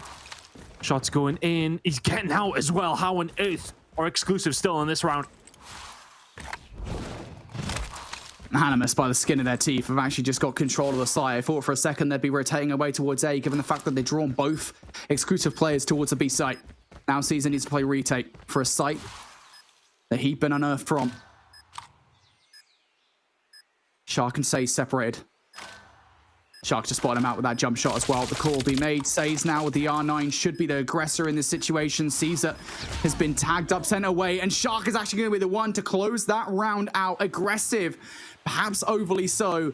It doesn't matter. They win the round with style. Sensational work from Animus so far. just overpowering them. Moving together as a unit, not going a very stupid Charles or anything like that. Just moving together very, very well. You can see Exclusive have now completely taken over the middle of the map, and that's where they want to try and find themselves a way back into this game. Mid alleyway was taken over, so now they know exactly where Animus are. They check every single angle that they could have pushed through from B, and the information will now be gained from Via, who will be ringing shots out, waiting for the rest of his team to maybe find a flank. See already that Rasmus Shock, we're going to try and answer to it, but Via will find not one, but two. The challenge is going to come through in a second. That bomb did go down. Neil will find a shot that is absolutely ridiculous, and then that'll be the round, surely. Unless Says can find something magical, not going to happen. Much better from Exclusive, and I think it's just that mid-map control. They can then squeeze on Animus so quickly.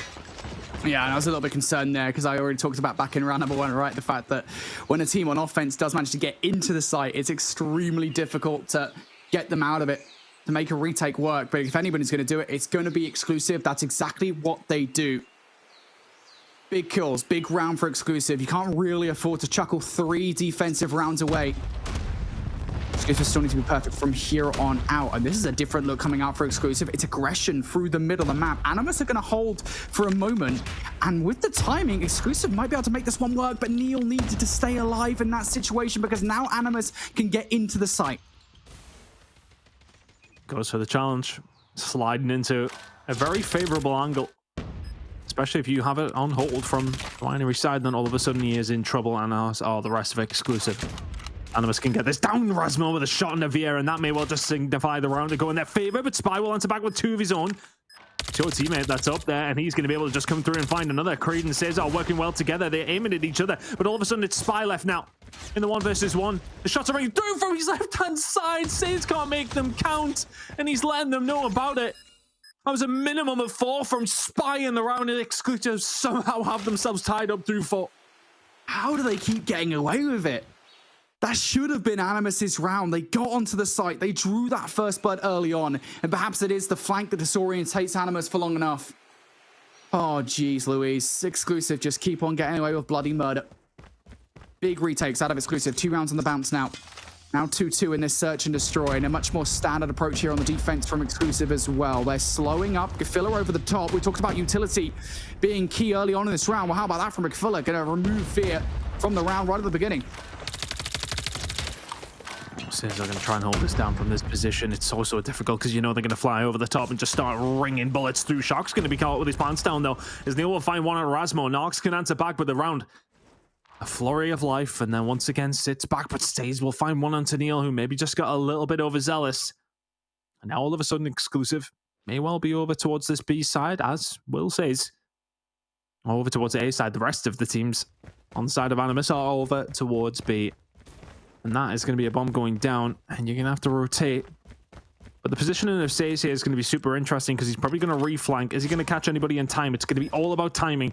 That bomb has went down, and time is now not on Spy's side. Now, I like this, creating distance between themselves and Spy. You know, Spy's the player going up against. They've got an R9 on the other side, though. Creed's going to catch Nox. Now down to a 2 versus 2. Creed really wanted that second gunfight because now Spy's isolated in the 1 versus 2. They know where he's located as well.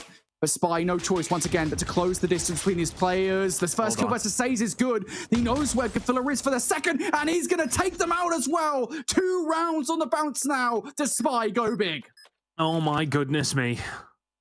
Another 1 versus 2 coming through from Spy. That R9 is so goddamn dangerous. They pushed through the double doors. It felt like that gunfight went on forever. Where is the trade? You've got to be flying at them, R9 or not.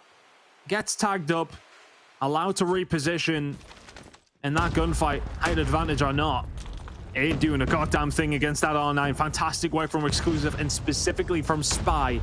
This could feasibly be 4-1 Animus, but because of Spy, Exclusive somehow find themselves in the lead on the defensive side, and Rasmo is just firing through smoke and finding shots. Neil's there to answer it back. It's a 4v4. Animus have been successful at getting on site. I don't think Exclusive want to let that happen once again, even if they have been able to retake. 3 versus 3 after the flurry of gunfights. The bomb being down is one of those players. Says is another one now as Neil's going to take his head off. Exclusive pinning these guys in while a player is going to flank. That's going to be number 3 in Creed. So Animus need to get this bomb down pretty fast. Shark going to take out Caesar, so that's going to make this more manageable. I'm not too sure what the Creed has revealed his position just yet, but Animus now going to be packed up together. We're about to find it out, but they're starting to make the push. They're going to fly it towards that other player. It's going to be Neil who's going to have to back on down. Gives up that side. But the thing is, there's just no way that the new Creed was there. They may well do now, though. I think they've spotted him out. Look at them both just flying towards him. Creed repositions. Can he find the gunfight? Rasmo! The movement was there, but do they expect Neil here? They knew where he was, pushed over towards that side with a sniper in hand. Did he see Rasmo? He's got the angle to hold it down for the push. That's going to come on through. Rasmo will get over unscathed. And for me, he just doesn't expect Shark to be there either, does he? Surely. Reposition from Neil either way. It's going to have to be a 1v2 and the defuse coming through. Can they clutch up again?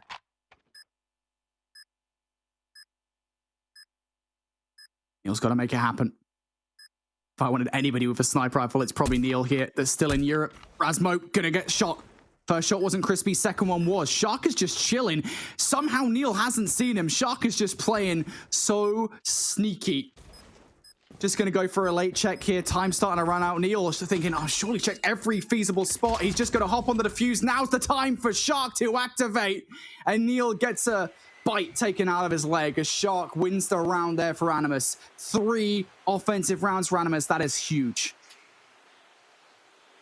It very feasibly could have been more. Animus will feel hard done by, to be honest, even with those 3. Onto the defensive side they go, but we know that Exclusive, in these moments, they know what to do. Spy will now make his way out, and all of a sudden Exclusive starting to just influence exactly what's going to go on over towards this B side. It's really going to be on Sharks to just hold it from this double door side. Is he going to be able to shut anything down if it does start to come into fruition? You've got to be watching that now if you're Exclusive. Cesar is going to be the one that will be holding that angle down. The bomb on its way down. It's down now, and of course Animus will have to now try and come back to for this retake. Shark's gonna be the first one through the front door. We'll find one as well. Nobody there from Exclusive to answer back almost immediately. Shark does not find a second. It's a 4v3 in favor of Exclusive. And 2 for the regen is shot. So down he goes, as you said. Numbers in favor of Exclusive here in this situation. A late flank coming through from Neil that might well shut the door on Animus here in this round towards the site as well. Players falling apart, and well, if Neil wasn't going to do it, I guess in this search and destroy, it would definitely be Spies. Exclusive brute force their way in towards B. Not much of an opposition to be had from Animus. They take those all day long. Good job from Exclusive. Just felt like it was far too easy for them to push onto the B side, though. They waltzed on in and did what they wanted. Spy now going to start getting aggressive through the middle of the map, and now this was, if anything, where Animus slightly faltered against 117 not found, but not this time. They find a couple of gunfights, but still for Exclusive, not in too bad of a position until Via gets shut down there. Still, the aggression comes on through, but Animus are more than happy to match that themselves. Says all left in a 1 versus 4. This round ain't happening. I never want to count out Caesar on this situation. Okay, never mind. Gets doubled up on. I don't think there's much of a chance in that situation, short of some seriously missed shot. Great adaptations coming out from Animus in that round, putting a little bit more effort in towards defending B, not giving it away. They managed to hold it. So Exclusive, do things change? So they've gone B now twice in a row. Do they use this time to go towards A, perhaps even a middle map push? It feels like a little bit of both. Much more slow this time around. Try and draw that first blood, then make the move forward. Trying to clear out the bottom stairs, but irrelevant of that, Rasmo is going to find one onto Neil to push through the archway that gets shut down almost instantly. Trophy system doing its work there. But these numbers in the favor of Animus on the defensive side is something you always love to see, especially if Exclusive aren't pushed up and aren't in a good position. Cesar's going to find some good shots into Shark, but not quite good enough to seal the deal. Says has a peek. The rest of Exclusive just taking their time now. Rasmo is so close to finding the Spy there as well. But a 4 versus 5 still for Animus. Spy will find one under Gothilla. There with the R9 is insane. So something for Exclusive to cling on to here. 4 versus 4. And I do wonder at what point do you chalk this up and translate yourselves over towards B? They're still trying to brute force it on towards A. Might have actually just successfully got onto the site. Notes over the top. Animus have retreated. Rasmo going to get taken down as well. And this is going to force Shark to make his way over towards site. Says, taking Caesar out. Exclusive are going to get this bomb down. So the only real question past this point is what approach to Animus take for the retake. Seems to be a split one. Says is going to be that player flanking. He has to be the player, if anything, to blow this site wide open. Animus recognized the danger. That's why they backed off. But now it's a tough task. Spy will see him. Information is key. Says doesn't expect to reach out. It's been a wonderful attack from Exclusive here, and now all of a sudden for Nox, it's just impossible, but Spy gets taken down. Sharks will find one. How on earth is this happen? How on earth did Nox find that shot? Shark will come through and find two more. Animus find the round out of nothing. I'm bewildered, mate. Absolutely stunned. I'm sure whoever Narcs beamed was as well. Narcs beams and then Sharks follows it up with a couple of kills. That should not happen ever. Animus win a 2 versus 3, a round that Exclusive really wanted. Now Exclusive back towards that B hit once more. It worked for them, but it is going to be Animus once again providing a little bit of coverage, a threat to contend with. One player down low. The smoke will obscure them for the moment. Pre-fire through the smoke though, and Spy swiftly dispatches with Shark. That is a fat grenade that he will just soak up. After the shots were very, very good. Exclusive have control of the site, but there is very much numbers here for the side of Animus. Rasmo will find one back under Neil. Cathilla will find one to Creed, and then all of a sudden the impetus is very much with Animus now. Are they going to push forward? Are they going to make something of this Spy? He's creeping forward, but surely he gets caught out. Says, I will find 2 out of nothing, but so will Says. And Via now left in 1 versus 2. Was feeling like a round that was going to be Exclusives. And just playing your life if you can for Says. Rasmo is on the way. And he will need him. Rasmo with the shot coming through. Animus will find the round. Exclusive found the first split and the side control, but Animus were there very, very quickly. Just jammy. No other word to describe it. Animus clutching up time and time again now. Exclusive nowhere near as successful at penetrating these sites and holding on to him. Once again, it is going to be beef. Vast majority of their hits on offense have been towards this side. Getting on hasn't been the problem. It's been holding. Utility over the top now. They feel comfortable to get this bomb down. Animus have effectively given this one up, and I think it's just a play to try and get together for a retake. Very well adept at doing that, aren't they? They are very happy to give the site up as long as they can get themselves the numbers to potentially retake it. Not going to fall into any 50-50 gunfights, just to keep control of something they can then regain together. Can they do it this time, though? Again, the numbers are not in their favor, and even more so now as Creed will find one of the Says. Rasmo has to do this absolute impossible here, but they have done it before, and they may well do it again. Rasmo and Shark combine well, but Spy Via combining now. And it's down to Nox. Oh my goodness me! The second shot was absurd, but can't quite seal the deal. Animus still 6-5 to the good, but my god, what was that? Nox, mate. That's all I can say. It's just Nox doing Nox things. Like, he's not standing out above everybody else in terms of pure kills, in terms of stats in the search and destroy, but he is doing so with the sniper rifle. Exclusive, no reason to change here. Don't fix what ain't broken. Nade's utility over the top, but Nox is the biggest issue right now, and he continues to be so. He draws first blood in this round, gets the hell out of dodge. He does concede the site to Exclusive, but are they even going to feel confident enough to get this bomb down? They will. Animus now back to their old ways of retaking. This time, though, they've got numbers. An Exclusive, I think they would have known that any pressure over towards A without the numbers advantage was always going to be difficult, so they stuck to their guns quite literally. Cathilla will get over towards the tent, and that might just now give everybody on Animus the idea that they can push forward. Via will find one, though. The next kill is absolutely massive, but Shark and Nox combining well. Spy and Neil, you need to stay alive here for the map to go your way. This is now for the win for Animus, but Spy continue to survive the reload, and the shots come through. Spy doing God's work on this side, just dipping and diving. Cathilla will find one more. You have to stay alive if you're Neil. The no-scope doesn't hit. The second one does. Cathilla on the bomb, defused, but Neil somehow clutches up. How do they do it time and time again? Overtime we go. Exclusive. Pull it out of the bag. Oh, jeez. Production are probably looking at me right now. You guys can't see me, but I'm having the most visceral reaction to that possible. But Neil has had some off-snipes this challenge season. That was not that. Neil clutches up in the final moments, as does Spy, to send us to overtime. And now it's Animus back on the offense once more. They were successful at it last time around. 3 rounds. They're able to scrap away from Exclusive. This time, though, first blood will not be theirs. Exclusive not letting them get away with their old tricks.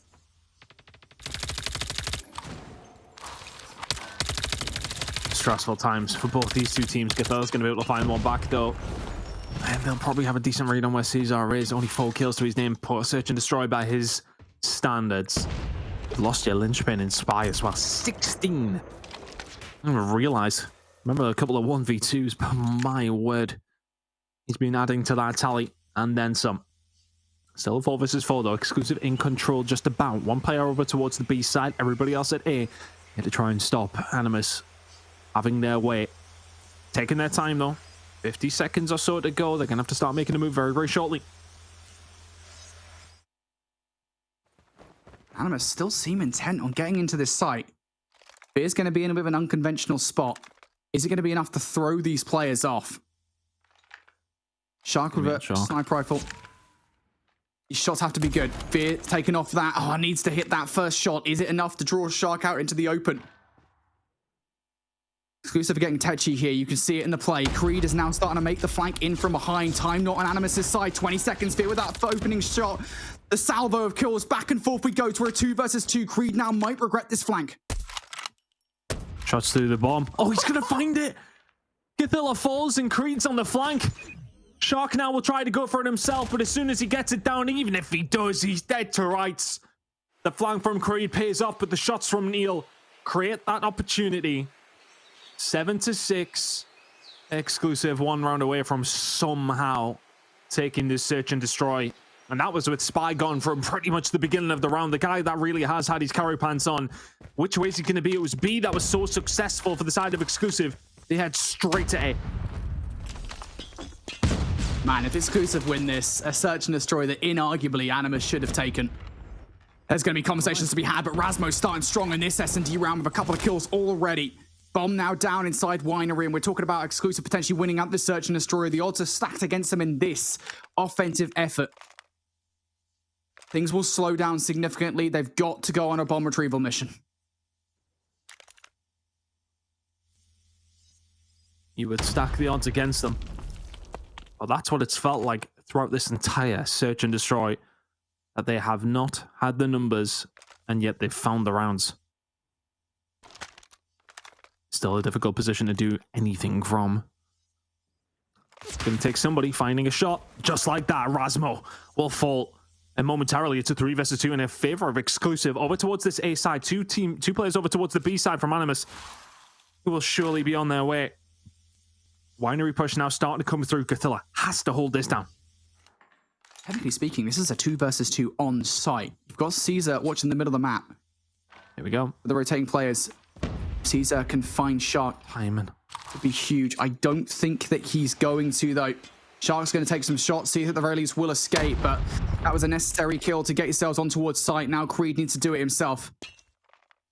Get your hands in the sand and build a castle. Veer's going to pick up that first kill versus Says. There they go. Now, reinforcement towards the site. Gafilla and Narks find their kills. Veer left up to him in a 1 versus 3. Player to his left is going to be weak, but he has not got enough room to maneuver into that site. Animus, with those first bloods, it really felt like won that round.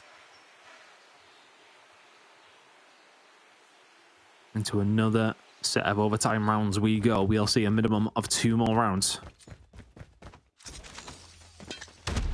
Target now 9 for both these squads. And for Animus on the attack again. I think it's always preferential to have the attack on the overround time and time again, but not going to happen this time for Gathilla, at least anyway, and run straight back into the sight line. This time, Neil misses. It has made it a 5 versus 4 in Exclusive's favor. Starting to close the net over towards this B side, so much so that Creed is just up close and personal, and this is a whitewash over towards B. Animus have found, well, nothing so far until Nox is able, but Spy closes it out. Exclusive find a very convincing defensive round. It feels like in overtime so far, Exclusive have looked a little bit more convincing. Animus last round on the defense. They're able to get the opening first couple of bloods and leave Exclusive stranded early on. What adaptations do Exclusive make to ensure that doesn't happen again? They might be more prepared for a push up, an egregious push at that from Rasmo towards Winery. I don't know if that is going to be the case, though. Exclusive still holding for the moment. It's looking for the first blood. That nade should tag, and it will, but it's not the kill against Rasmo just yet. Githella was there to maybe shut it down. Last time around, there's the shots from Viet that really opened up this A site. It's such a surprise because Exclusive were a lot of their fortune was towards the B site.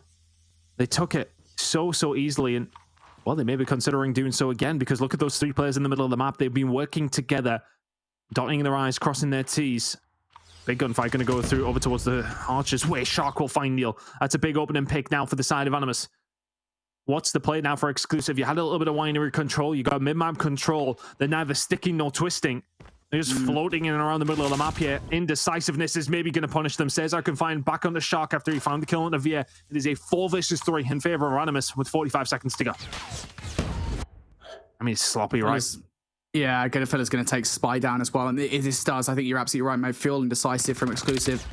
Something that fell them against 117 and Search and Destroy might well befall them here.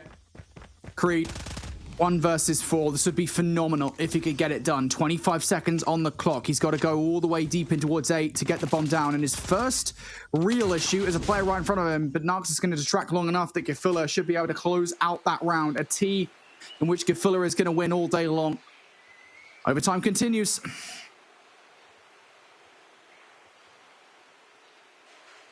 I felt like a round Exclusive could find. Just never really took that extra step. They needed to be brave there in the win, but they are going to find the first blood here on the defensive side once again. They have been the ones somewhat leading the charge. They've been holding these defenses, but can't find an attack themselves. We've seen 3 for both 2 teams when they did have their half on the attacking side. Of the 4 we've seen so far, it has been defensive round after defensive round, but is that maybe now a catalyst for Animus to try and find something as Githilla will find Neil again? Neil's dropped early a couple of times now. Nox is just going to finally give that one up as Creed comes around the corner. 4 versus 4. It's a nervy one because the push over towards B looks good for Animus right now. If they can find the shots into Creed, who is going to have to back on down, that might just give them a little bit of encouragement. But Creed has also got backup. Animus changing tact ever so slightly in this round. Not so dead set on what they want to do. And if the aim is to try and pull all the forces of Exclusive towards B, they've done it pretty darn well. A site is totally free and clear, and this might split the difference. Again, it's one of those questions, though, of does the team recognize that they have a free bomb site before Exclusive readjust their forces accordingly? Looks like it still should be let. Yes, despite the fact that Spy is transitioning over towards A. Creed also now starting to join him, and yeah, has time really ran out in the situation because Spy is going to draw that first blood, and he gets the hell out of dodge. Creed is traded out through the middle of the map. Animus have got themselves on towards site. Had to give it up. Exclusive don't have the numbers. Oh, get that. I thought he got some bad timing, but it ended up being fantastic. Cesar will fall. Exclusive have got to do this without the numbers. Shark will find Via. And is that one of the nails in the coffin of this game? Because this is looking at attacking around from Animus. Unless Spy can pull off the 1 versus 3, he may well have 20 kills. He will find no more. Animus, 1 round away, and that round is a defensive one.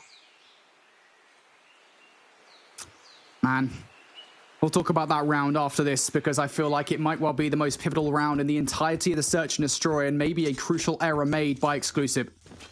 But Animus, regardless, just 1 more defense, and they have leveled up this series at 1-1. Exclusive have chosen their side of attack. It's going to be A. Spy already down. There goes Veer as well. There goes Caesar. Exclusive are losing all of the forces here. It's all just down to Neil. 1 versus 5. He's already found the first 2, but the players, they're on the hunt. For Exclusive now, it all rests on Neil here in this Search and Destroy. But I think the question has got to be asked. B was working for them so well in this overtime. They haven't went there once. And I really just don't get it, Brody. I don't understand. Yeah. I know, I think, you can start to switch it up. You can start to say maybe throw a couple of curveballs here and there. But the fact that out of the 3 opportunities they've had in attacking overtime rounds, they've consistently positioned themselves over towards this A side. Rasmo is not far away from being the next one on the chopping block, but he's just watching the cross. He should have Neil dead to rights here. The shots will ring through in just a second. He's seen him. Neil has made this now a 1 versus 2. It was a 1 versus 5. I was writing his obituary. I thought for a second he was about to find the perfect flank on towards Says. Still like player right in front of him can finish him. Dead right, and there it is, the final nail in the coffin. Animus take this search and destroy. And it has to be said, at least from my perspective, Tunt, that it was that penultimate round that did it. Now, I know you talked about the fact that they didn't hit B there towards the end, and arguably I think they probably should have done because it was the bomb site that had worked for them for the most part. But the thing that really did it for me was Animus kind of made it look like it was going to be a B hit, and I think that was definitely the original intent on that penultimate round. I have criticized teams for this in the past. I don't, generally speaking, see any real reason why you should full send towards a B hit if you don't 100% know that that's not the case, and they took way too long to redistribute their forces towards A. They gave Animus effectively a clean rotation by not keeping any players away from that site. It's a round that they're going to go back to and look at in the VOD review and think, yeah, we probably should have played that one differently, because it's probably ultimately the round that loses in that search and destroy. I mean, look, let's maybe give it to the side of like Animus played that whole entire search and destroy really well. Exclusive had a clutch up time and time again, so I think if you're Animus, you don't win that one, you're probably super disappointed. Because, I mean, Spy, what, he found 2 1 versus 2s, there was a 1 versus 2 from Neil, and that was all just to send it into overtime. So they were fortunate to be there, but could not quite capitalize on what would have been a hard one for Animus to take. Rather than that, we've got a series on our hands, the first time that we're going to see a map 4 tonight, at least anyway. Exclusive aren't able to make the advantage count on those defensive rounds. I think it was so tough to... Look, again, I'll harp on about it a bit more, though. Like, for all that they were finding their clutches, they were finding their moments to force that overtime, not committing towards B at all on any of these overtime attacks. I don't really, truly understand, but irrelevant. It does not matter now. That one is in the history books. We go over towards a control. Can't remember what map it is, but it'll be Arsenal or Raid. No doubt. It's Raid. There you go. It's always going to be one of them two. Come on, like, oh, let's not get... Yeah, it's funny, isn't it? It's a funny talking point, actually, this season, because we haven't seen, like, a single Seaside since Open Finals. Honestly, maybe someone can explain it to me a little bit more, because, at least from my perspective, the Seaside spawn trap is not that much more egregious, if any at all, than the Arsenal spawn trap. Like, there's a very big difference between Arsenal and Raid and spawn traps, right? But Arsenal and Seaside are really not that different, so I'm not too sure why everyone just despises playing Seaside, apparently. Regardless, yeah, it's always Arsenal or Raid. Well, let's see which way it goes. Both these two teams are proficient at this mode. We know they are. I think, I mean, who's in their happier spot in this series right now? I know it's tied up, so it's hard to say, but I think Exclusive will still probably feel buoyed by that map number 1. It was a really good comeback from them. They'll think to themselves, right, okay, well, we did well to even just stay in the search and destroy. But now, based on what we've seen in that search and destroy, it definitely felt like Animus were the ones, I want to say, playing the more methodical gameplay, whereas Exclusive had to find those clutches. Could that just be indicative of Tunisia for Exclusive, or is that a search and destroy thing for them? I'm not 100% sure when it comes up to this matchup, but if you do head into that map number 5, which now is potentially on the cards, you got to be a little bit worried after that one, because frankly, Animus probably threw away 3 different rounds. Yes, yeah, I agree. I think Animus probably should have won that search and destroy. Yeah, Animus probably should have won that search and destroy easily earlier, but either way, doesn't matter. We are 1-1 now in the series. We go into a control. It is, of course, going to be on Raid, and I'm going to start things off on the offense here. How do they want to play this one? It's going to be a big hit to kick things off. They win the opening flurry of gunfights for the most part. Veer, though, through jungle, might well have just found a couple of kills. He does, and it is enough to stop this B capture from going through just yet. I think that first tick might have just gone through. Animus, though, not going to be allowed much more than that for now. I'm still making some inroads, though, not cleanly. And nobody really seems to have taken the advantage off this opening break, because Animus, though, are still just taking up time. So if don't really want to overcommit to this if they don't need to, they're happy to just slay away. They're not too bothered about B going the opposite. They can only find 1 in a moment. That looks like you may well find 2, but Creed down from behind isn't going to be able to stop B, inevitably going over towards Animus. So strange one, actually. Yeah, Exclusive are finding kills, but it's all from the outside. They're not contesting. They're quite happy to just lock down A, but even that, they don't have necessarily fantastic control over it. So you're already Spy starting to make the move through. I have been casting off the colors, and they have changed. Have they? I don't know. I'm lost. I don't think so. Are you okay? Honestly, I might be colorblind. That might be my excuse. I'm not, but that's my excuse right now. think you can speak to Andy about that one. Regardless, exclusive right now, 3 kills to the good over Animus. They're doing something that I always want to see teams do, and that's because they've got players inside bedroom, which is forcing Animus at this point in time to spawn out towards the driveway. I will say, though, this is an appropriate response from Animus. I really love this play coming out from Animus. What do if you can't get through bedroom side?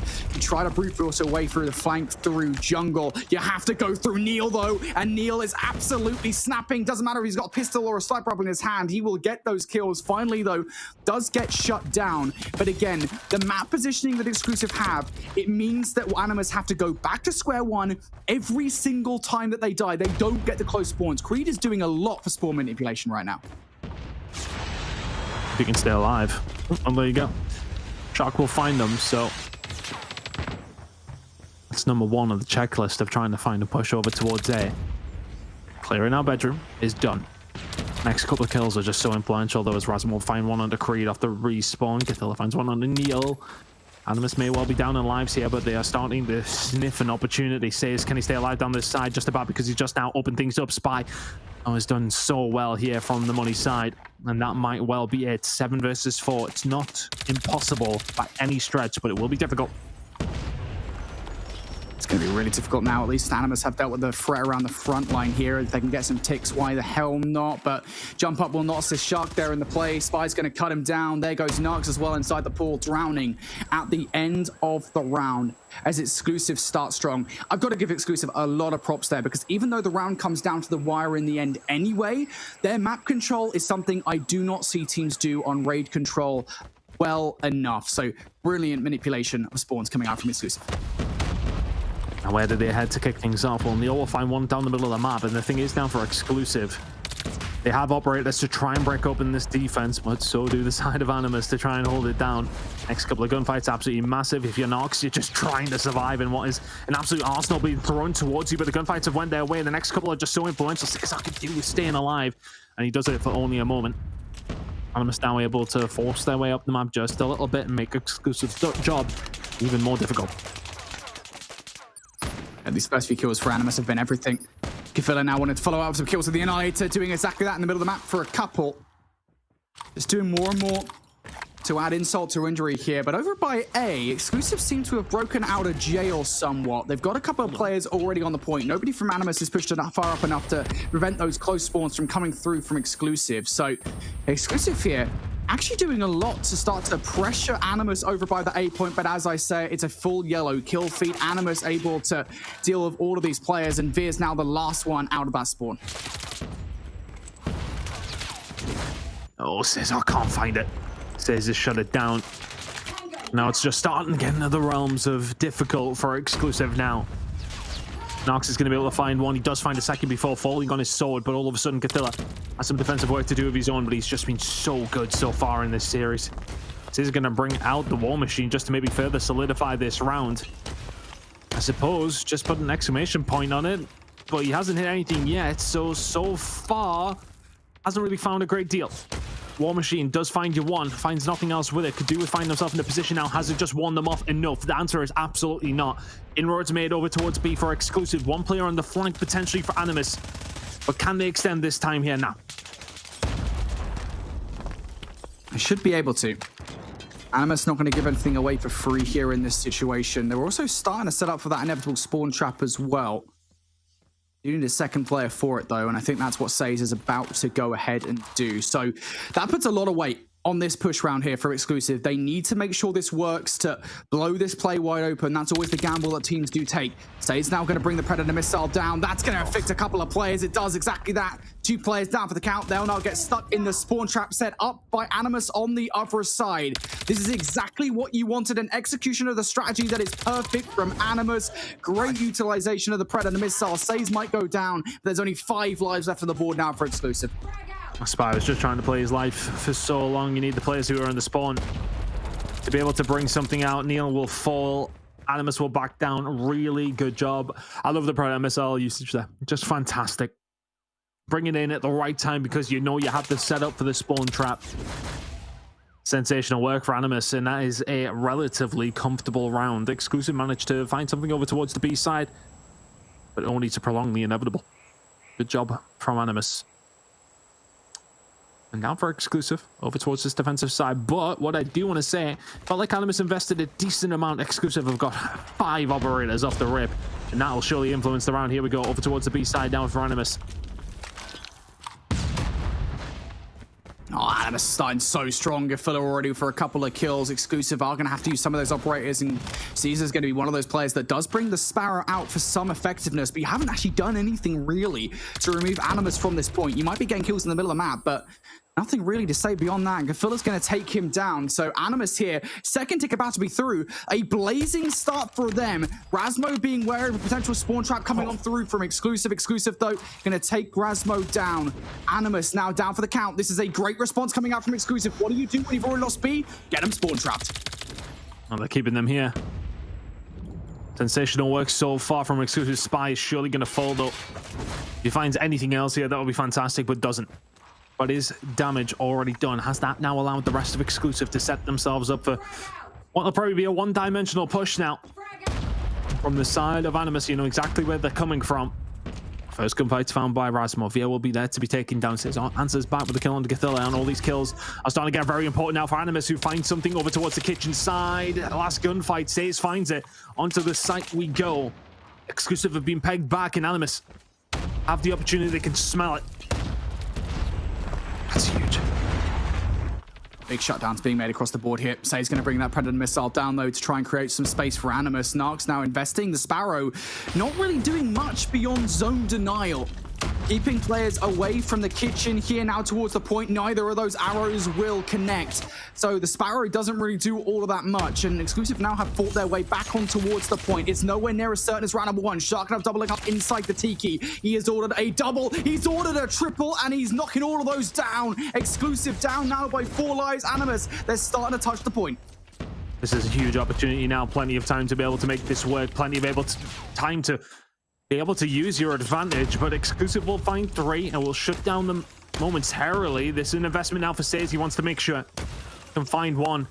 Bringing shots out over towards Tiki. You can see that Neil's already brought in the claw as well. That's going to be coming in from the backside of things. Actually, he's in the middle of the map just to try and shut it down if he can, but Says is doing all the work that he possibly can over towards the site. Spy will eventually shut him down. 6 versus 3. Still doable here for Exclusive, especially with Spy. With the Annihilator out, Creed's got the equalizers too. This is still doable, but he got over aggressive. It doesn't matter. We found Shark. 3 versus 4. This investment is everything. Coming out from Exclusive. Creed's finding more value as well. Can Spy find anything at the same time? Gafilla's just been spotted towards the basketball court. The call should have been made towards Spy that, hey, a player's making their way through basketball, but there's no more Annihilator. It does not matter for Spy, who picks up that kill with a Type 19 regardless. What was a very advantageous position for Animus has come down to this, a 2 versus 3 with 5 seconds left. Forced out of position is Says, and now Narcs for a 1v3 with a sniper rifle. Doesn't even matter if you get a second frag in that situation. You're not getting to the point in time. Exclusive with a couple of crucial operators are able to save that round. And that's efficient operator usage. If you pull them in there, it's such a catch-22, isn't it? Like, you get yourself caught with those operators in hand. If you don't make that work, you've wasted so much. I might have used the wrong saying, who knows at this stage. Double-edged sword, catch-22, I think it's the same thing. Who knows? Write the answers on a postcard, I'm not too sure. Exclusive now find themselves in the lead, irrelevant of my lack of English. Over towards B we go. If you are Exclusive, investment was made, but you got the returns and then some. And start of this round though for Neil. Insane. Already finding snipe after snipe, creating a lot of space for his team. I wonder if Neil will continue to do this over the top as well, or just get involved in towards the point. I think it's probably going to be a little bit of both. Towards the point he goes now. Sniper, can he find any more value? Misses that little quick scope on towards Rasmo. Through the middle of the map now, pressure starting to mount. Players have been dealt with for the most part, though. Up close and towards the point goes Narcs. Going to get shut down, but Veer with a couple of crucial gunfights. Now just one more player here on the flank. Gonna be Says, will be dealt with. There's no stopping Exclusive now on B. An extra 60 seconds added to the board. That's a great start for Exclusive here on the offense. Things were opening up over towards A, but important kills for Animus. Had to find them. Now all of a sudden, resets ever. But slightly. Because now they're just trying to pick a way through, pick the defense apart. Gathilla will be there to pick up Spy very, very quickly, and that's bedroom control now for Animus. And Gathilla is not one to throw his life away unnecessarily. There's Encore trying to cook over towards the kitchen. Can't quite get it done. Nox will find 2. So now Animus are getting in a position where they can start the spawn trap. But you have to find the kills to be able to make that happen, and Gothilla is going to do that. Not throw his life away. He's going to throw the lives away of Exclusive. Hi, Neil. You've just spawned back in. Have 2 Annihilator shots into your chest. Doesn't survive for much longer, but this round is still quite strangely poised. Shots in from Shark are fantastic, but Exclusive still have an opportunity, even though it is 7v15. They were so focused on the spawn trap here that Exclusive might have found a way to at least be a nuisance in this situation. Try and draw some of these operators that Animus have built out towards the end of this round. Exclusive down to the last set of lives in this situation, but nobody can tame us towards bedroom side. Means that they can now push towards a point. Here we go, one last hurrah coming out for Exclusive. Pre-fire through towards money window. Kafilla will not fall foul to that. Narks maybe towards basketball court. Team shots looking good for him. Spy and Neil. Caesar now going to be out of the round though. First tick now going to be through. Kills being made here from Exclusive. Animus can't stop it. You've got to get there. They've got to get there fast. They may only be 3 players on the point, but if they start to find the kills, that one on from Seas may well just be the nail in the coffin for the round. You need it to be perfect, Exclusive. There was an opportunity. They didn't take it. Round 5 we go. Oh, things got scary for just a second there. Which way will this game go? Exclusive onto the defensive side. Is that going to be important for them? Operator side of things. Forward to the side of Exclusive to start this round. Here we go. Neil's going to shut down Rasmo. Did he call anything in? I'm not too sure if he did. He didn't. It's important for Exclusive to find those kills, but Animus don't lose anything in the procedure of it. Cathilla and Shark, though, will answer back. Big push in over towards the A side. They've got a lot of presence here now, Brody. An opportunity for Animus over towards A. I knew that the start of this round would be a flurry of operators from both of these 2 teams, and that's exactly what we've seen thus far. Animus for it have been rewarded with a push over towards A. Exclusive still need to get the kills on the point there before the spawn trap does get set up, and that has not happened. You might be able to get Gafilla in this spawn trap, but everybody else from Animus has escaped. Everybody else from Animus is contributing to the capture of A right now, and Gafilla somehow manages to take a veer out behind the spawn trap as well. This is worst case scenario for Exclusive. The spawn trap goes awry, you lose control of A at the start of this round, and Exclusive now have to defend B for an entire 2 minutes with a 3-life deficit. It is very much doable, but it is more difficult. Oh, and you're calling this in. Hi guys, what you wanted to camp inside the point, not going to happen. Says we'll shut down 1, and now the pressure can start to come through. Shark will be there to maybe just pick up the pieces of what that Predator missile brought to the front, but it's not going to happen. Creed says are combining well. 18 versus 16. Exclusive need 1 good clear out, but so do Animus. Animus not going to get it for the moment here. Going to hold steady and up. Again, one player, you just saw him on your screens, folks. Potential flanking player is going to be Rasmo, but towards Art. Creed now going to utilize the equalizers here. Not doing best. Try and pick up some kills. Rasmo did get picked up on the flank as well. So with 90 seconds on the clock now, Creed's kills start to become all that more important. And Animus poised for a push through the middle of the map, push through Zig, push through perhaps the car through the driveway. None of it is working right now. Exclusive doing a really good job at just draining time off the clock, and Animus starting to put together a flanking play. Perhaps they've got a bit of time to work with. But for Animus, they see those equalizers and they think, yeah, those close quarter gunfights up against Creed, we ain't taking those. Let's take our time. We found A so quickly that we now have given ourselves the benefit of the doubt, but Nox will find 2. And it looked like Shark was dead to right, but Nox will find it. And maybe some inroads over towards B now. They get a little bit of a hold, and of course the Annihilator is out from Gothilla. Can he start to make some use of it? He gets taken down immediately. Exclusive answering back, and Cesar is there for the call that was needed. Shots in from Says. They will open things up, and Says now with the War Machine. He's not going to find anything. Exclusive back into the point. 11v6. Rasmo, what can you do with a sniper? Down to the final 5 lives. We've been here before. Animus, can they be successful though? Gafilla's now out of the round. Veer's going to bring the War Machine out. This one feels like it's donezo as Veer finds a couple of kills. Just down to Saves now. A 1 versus 5. And 1 versus 8 overall to try and win this one out. Try and keep this control alive. No, Exclusive not going to let it happen as they take the swing mode in the series. Go 2-1 up. Just 1 map away now from booking a ticket to champs. Not far away, are they? And the search and destroy as well, they look towards it and find some disappointment after forcing it as far as it went, but they will find the control.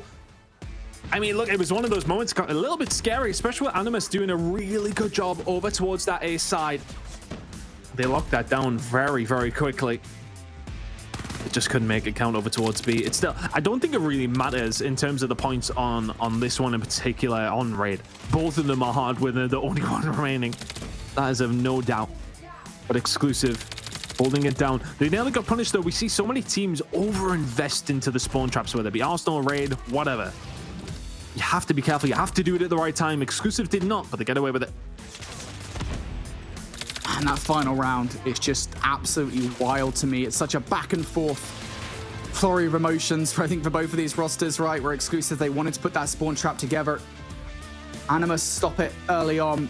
And even with that, Animus give them a real challenge. Exclusive come out on top, though, in the end. We look over towards the scoreboards at the end of the game as Exclusive go 2-1 up. Via is the one on top at the end of that game at 33-27. And I want to say overall here, it does kind of paint the picture that I feel as if Animus might have outslayed a couple of points. I think Says in particular might be a big reason for that, but even so, it was not enough. I was working it out as you went. I'm pretty sure it was dead even. One or two different ways. It's Shark who's went 20 and 31. That has made the difference. But Animus, everybody else really doing a relatively decent job. Says, yes, okay, did well, but yeah, I was having a little flick through my brain. I think it's a couple here or there, but it's not very much. Felt like the rounds they did win, though, were a little more convincing, weren't they? So I suppose that's maybe what Exclusive was sort of saying. Well, the rounds that we won, though, we won more of them. So that is the important thing. Right, okay, so here we are then into a second hard point. And I think we would have said for Animus, heading into a Hacienda, you would have liked the lead, in fairness, and you don't have one now. An Exclusive are 2-1 up and heading on to one of their more favorite maps, but a map that Animus picked themselves, so there must be some confidence there. There has to be, right? And again, I am a little bit confused. Otherwise. Yeah, I am a little bit confused as to why Animus have let this one through. Again, to be fair, I think Exclusive are beatable on this. We've seen this. I think it was Ultima that Exclusive did end up losing to. It was a 16-point game in the end, but it proves that Exclusive definitely can bleed here. But I will say, it's always a bit of a weird one for me when you let a map through that is undeniably, it was Exclusive's best map last season. I don't think they lost a single Hacienda hardpoint. If they did, it would have been towards playoffs. And this season, obviously, they've only lost the one so far, right? So, like, it is one of Exclusive's best maps, period. So it's a real challenge that you kind of set yourselves going in towards this one. But still, Animus, I mean, they'll be feeling pretty confident. Going back to map number one, it was only a couple of hills that really did make the difference back on Hackney Yard. So they were competitive enough. Surely this should still be a close game regardless.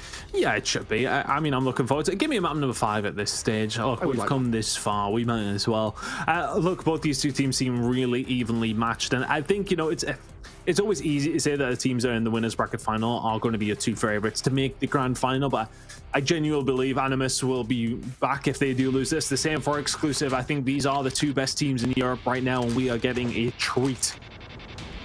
Both these two teams just going toe to toe, and which way is it going to eventually play out? Exclusive, this is one of their more favored maps. Of course, Hacienda historically has been fantastic for them. But can Animus spoil the party here and send us to a map number 5? Well, I actually did just look at the records here, and Animus have played this twice this season, and they've won it twice. It was a 250-80 against Vanquish, a 250-133 against Nexus. So not just winning, but winning dominantly. So maybe there is a chance here for Animus to send us to a game number 5, which would of course be a takeoff, search and destroy. But Exclusive starting this game very, very strong, and yes, time before you say it, they have switched colors. Okay, now I'm on the right track this time at least. I'm getting old, you know, man. I don't know what to tell you. I would never say that to you, though. That is a complete lie. Here we are, though, Exclusive. What isn't getting old is the hold over towards P1 for either one of these two teams. They all seem very proficient at it. Exclusive, well, we're untouchable for a certain amount of time there, but 14 seconds to play with. Animus will be there to pick up the scraps, and Shark will do just that. 3 in a row from him, 5 already in the game. A hell of a start from Shark. We get 4 of absolutely nothing. And that will now give Animus the opportunity to set themselves up over towards the garage point. And if we want to be picky, it's definitely not a Lamborghini, though, is it? Have we always called it that? I feel like it used to be McLaren. It definitely looks like a McLaren. Car enthusiast or not, you should know that.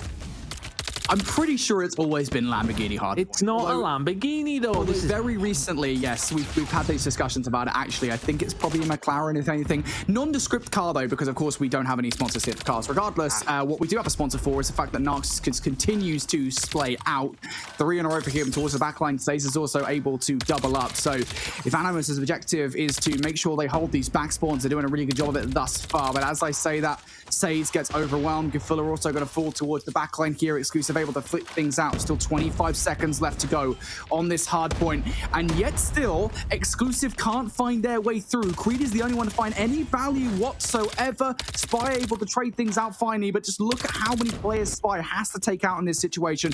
He's not going to be able to do it. Exclusive sent on their way towards rotation. That is a stellar hard point from Animus. Yeah, sensational hold.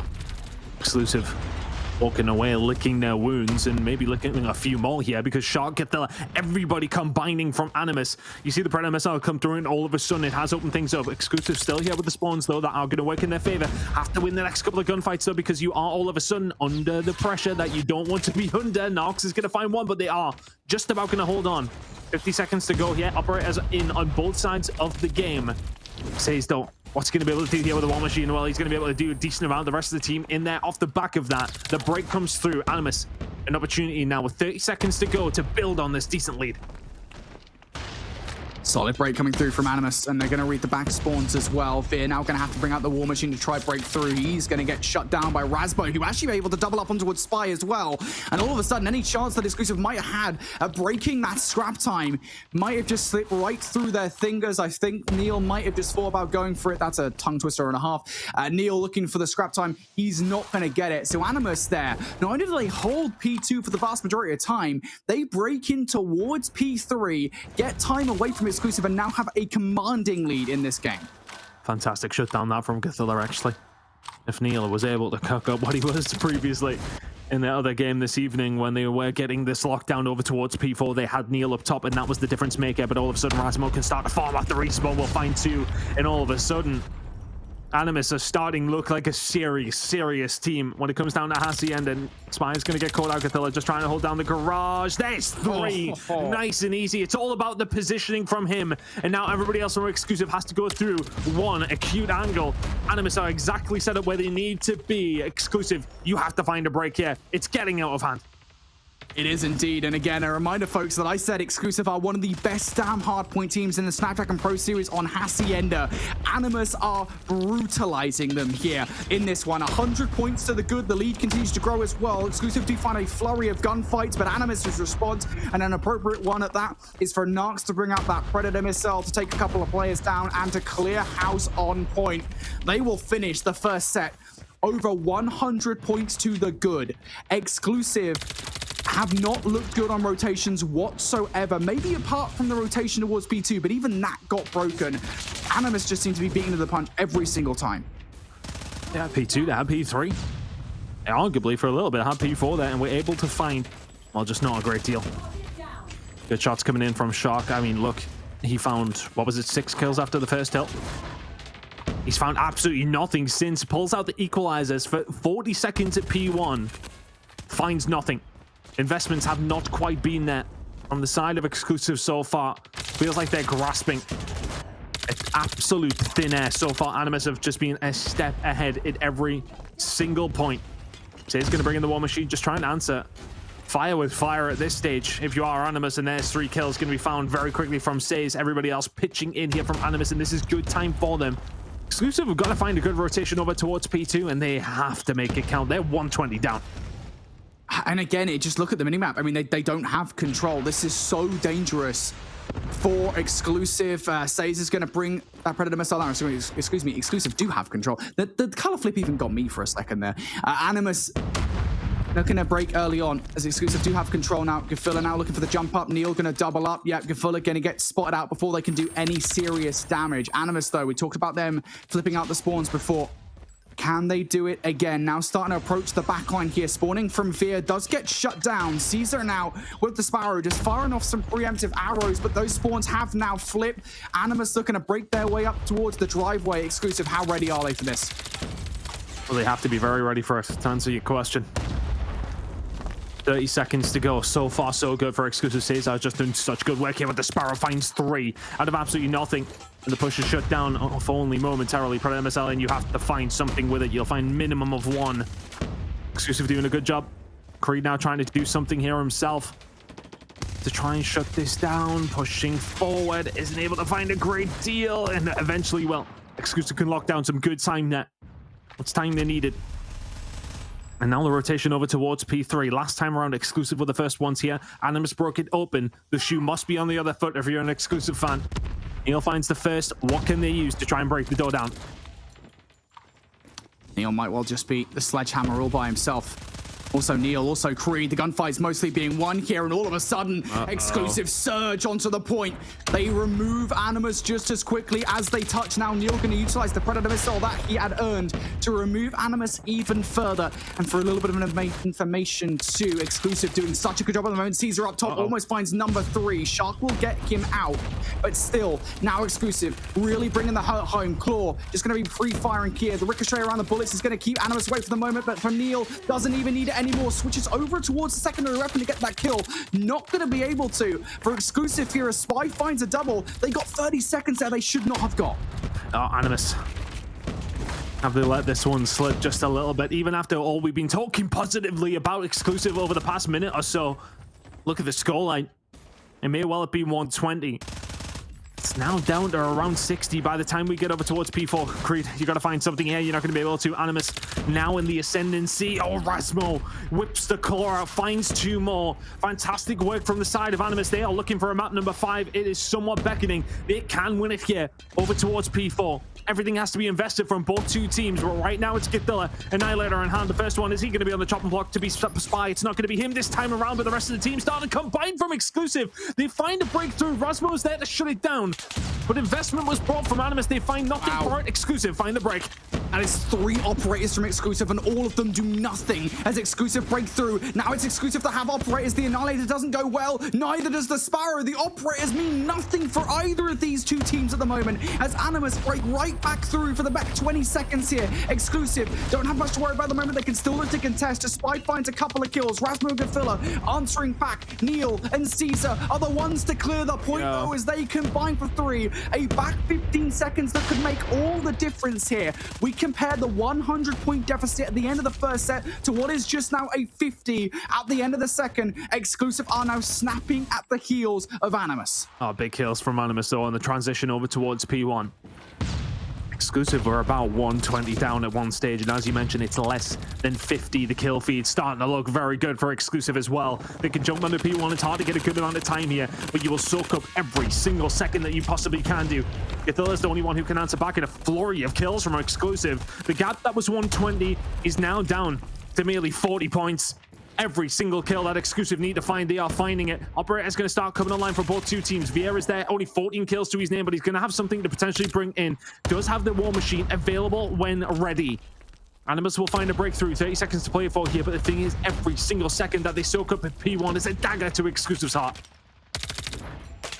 Animus will get a few seconds away there, but Exclusive dominate the kill feed for a moment here. The rogue spawn out coming through from Animus. Animus is spawning out towards the Lion side, but of course one player did get the rogue spawn out in the form of Shark. Yellow kill feed regardless coming through here from Exclusive, and that rogue player does find a little bit of scrap time. And honestly, I'm a little bit confused at the play there from Shark. Chooses to go for the scrap time instead of setting themselves up a rotation for new, and it's given spawns to Exclusive. Spy is here already zoning these guys away. Exclusive will have first touch and the rotation towards new with the operators.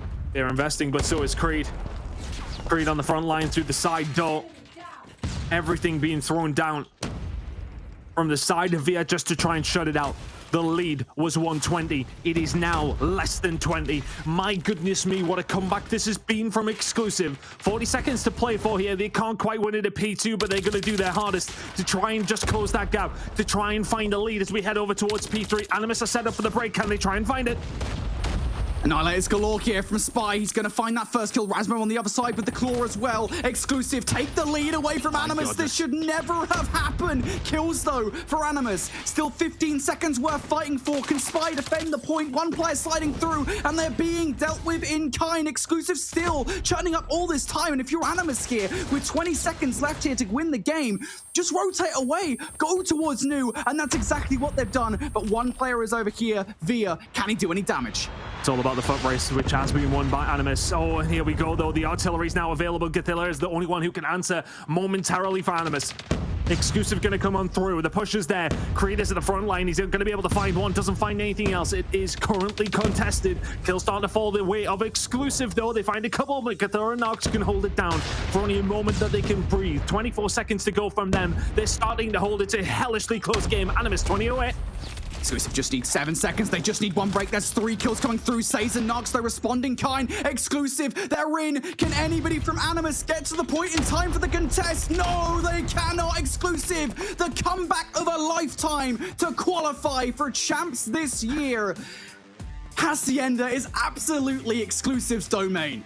Oh my goodness me. That is a 120-point fumble to send you to map number 5. You've got to give Exclusive the credit. They did so well to bring that back, but it absolutely felt like Animus panicked. They wet their pants, Brody, to be honest with you. There was such a good position to be in. They were cruising, and all of a sudden, it just felt like Exclusive could not lose a gunfight. Did Animus get shaky-legged, or did Exclusive just turn it on? I mean, these kind of plays from Gothilla were so good.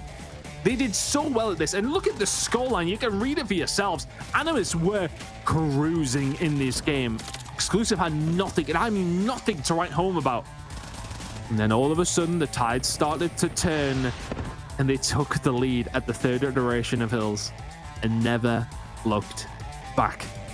Man, what a game. Exclusive will find it within 4, a 3-1 victory, but Animus will look back at that Hacienda and say, how on earth are we not seeing a map number 5?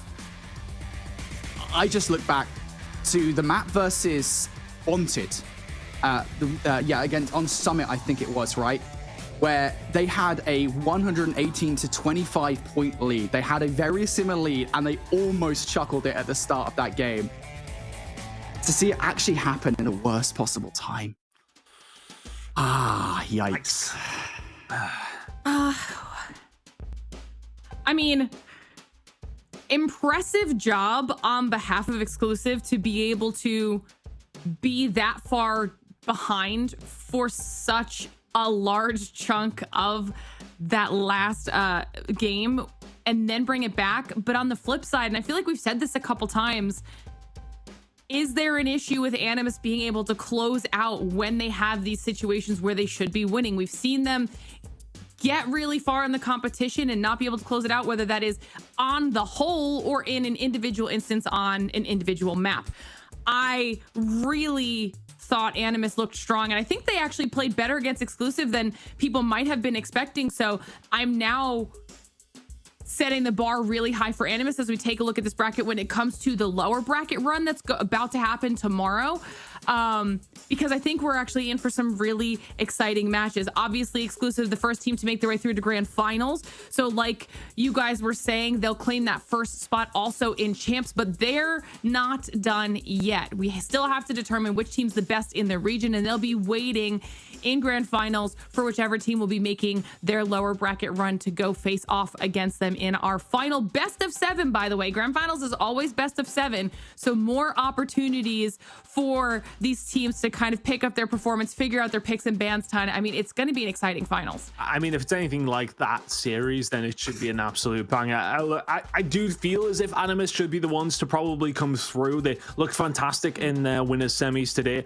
Will feel aggrieved to not be at a map number 5 right now. I look, they forced them to a round number 5 in the control. They controlled the S&D in map number 2 for the most part, but both those hard points, like, the first one was very, very different. They kind of just comfortably I don't want to say, well, they didn't get dominated, but there was just a couple of decent rotations out of them. But they will look back at both of them and say we had opportunities to win, and I think that's what will that'll be the stinger. But they'll look now into a potential grand final if they do get there, and say to themselves they have the stones to be able to do it. So let's see if they can get there and whether or not they can provide a bit more competition next time around, because they have the potential to do it. All right, Brody, we've made it through the first day of our challenge final. So give me your thoughts as well now that we kind of have the stage set for tomorrow. I think all of these teams are very closely matched. Again, I mean, that's what I've been looking at kind of all week long when preparing for this, is just talking about kind of how closely matched all four of these teams are. And it does feel like Exclusive maybe are a cut above the rest right now of how dominant they took their first series and how good they looked in the second, as Ton already said, and especially in the hard points. But still, I'm so glad that things are this competitive in the European region. It gives me hope that when it comes down to it, when Europe finally perform on the international stage, things might go well for our region. I think we've definitely seen the level of competition picking up from season to season as this program has continued to grow and expand. But now we get to determine who the two squads from this region will be going through to champs this year. And you guys saw it on the bracket. Here's the official schedule as well. Obviously, we'll be starting off with the very first lower bracket matches between the two teams that lost our first matches today, which were 117 and Wanted. Whoever loses that match will then finally be eliminated in fourth place. Whoever wins will go on and move forward to face off against Animus. And then whoever wins that match will then move forward to face off against Exclusive in our grand final. So once that team makes it to the grand final, they will at least know that 100% they're making their way through to champs, but they still have that final battle ahead of them to claim the title in the region. If you're unable to make it here tomorrow, or you just want to keep up with everything we've got going on throughout the rest of the year, all the way through to champs, follow us on social media, whether that's X, Insta, or Facebook. That way you can get all updates related to the Snapdragon Pro Series and you won't miss a single second of anything we've got going on here. Or you can join our Discord at discord.gg/Snapdragon Pro Series, where you can join our community, talk all things Call of Duty Mobile, and of course continue getting those updates. And we talked about it at the top of the show. Before we say goodbye, we're going to ask you guys one more time, if you haven't done so already, there will be a QR code that pops up on your screen. Just scan that with your phone, all right, and then fill out our survey. Let us know your thoughts on SPS, what you love about the show, areas you think we could improve. We want to hear from you guys on everything that we've got going on. And when you do that, you will be entered to win a $100 gift card. Super easy and super quick. So if you could do that, we would really appreciate it. But that's a wrap on day one of our challenge finals here in EU. And so far, Exclusive are the team that have solidified their spot not only in the grand finals, but obviously in the Call of Duty Mobile World Championship at the end of the year as well. That means there's still one more spot available at champs and in grand finals, but of course there can only be one winner in the region. And tomorrow we find out who that will be. So make sure you tune back in if you want to see how all of it plays out. Same time, same channel, all right? As always, a huge thank you to Snapdragon Elite Gaming, Samsung Galaxy, Monster Energy, and DHL for helping us make this whole thing possible. And a huge thank you to all of you at home for hanging out with us and watching. We'll see you back here tomorrow.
The Snapdragon Pro Series is brought to you by Snapdragon Elite Gaming, Samsung Galaxy S24 Ultra, Monster Energy, DHL, and the United States Air Force.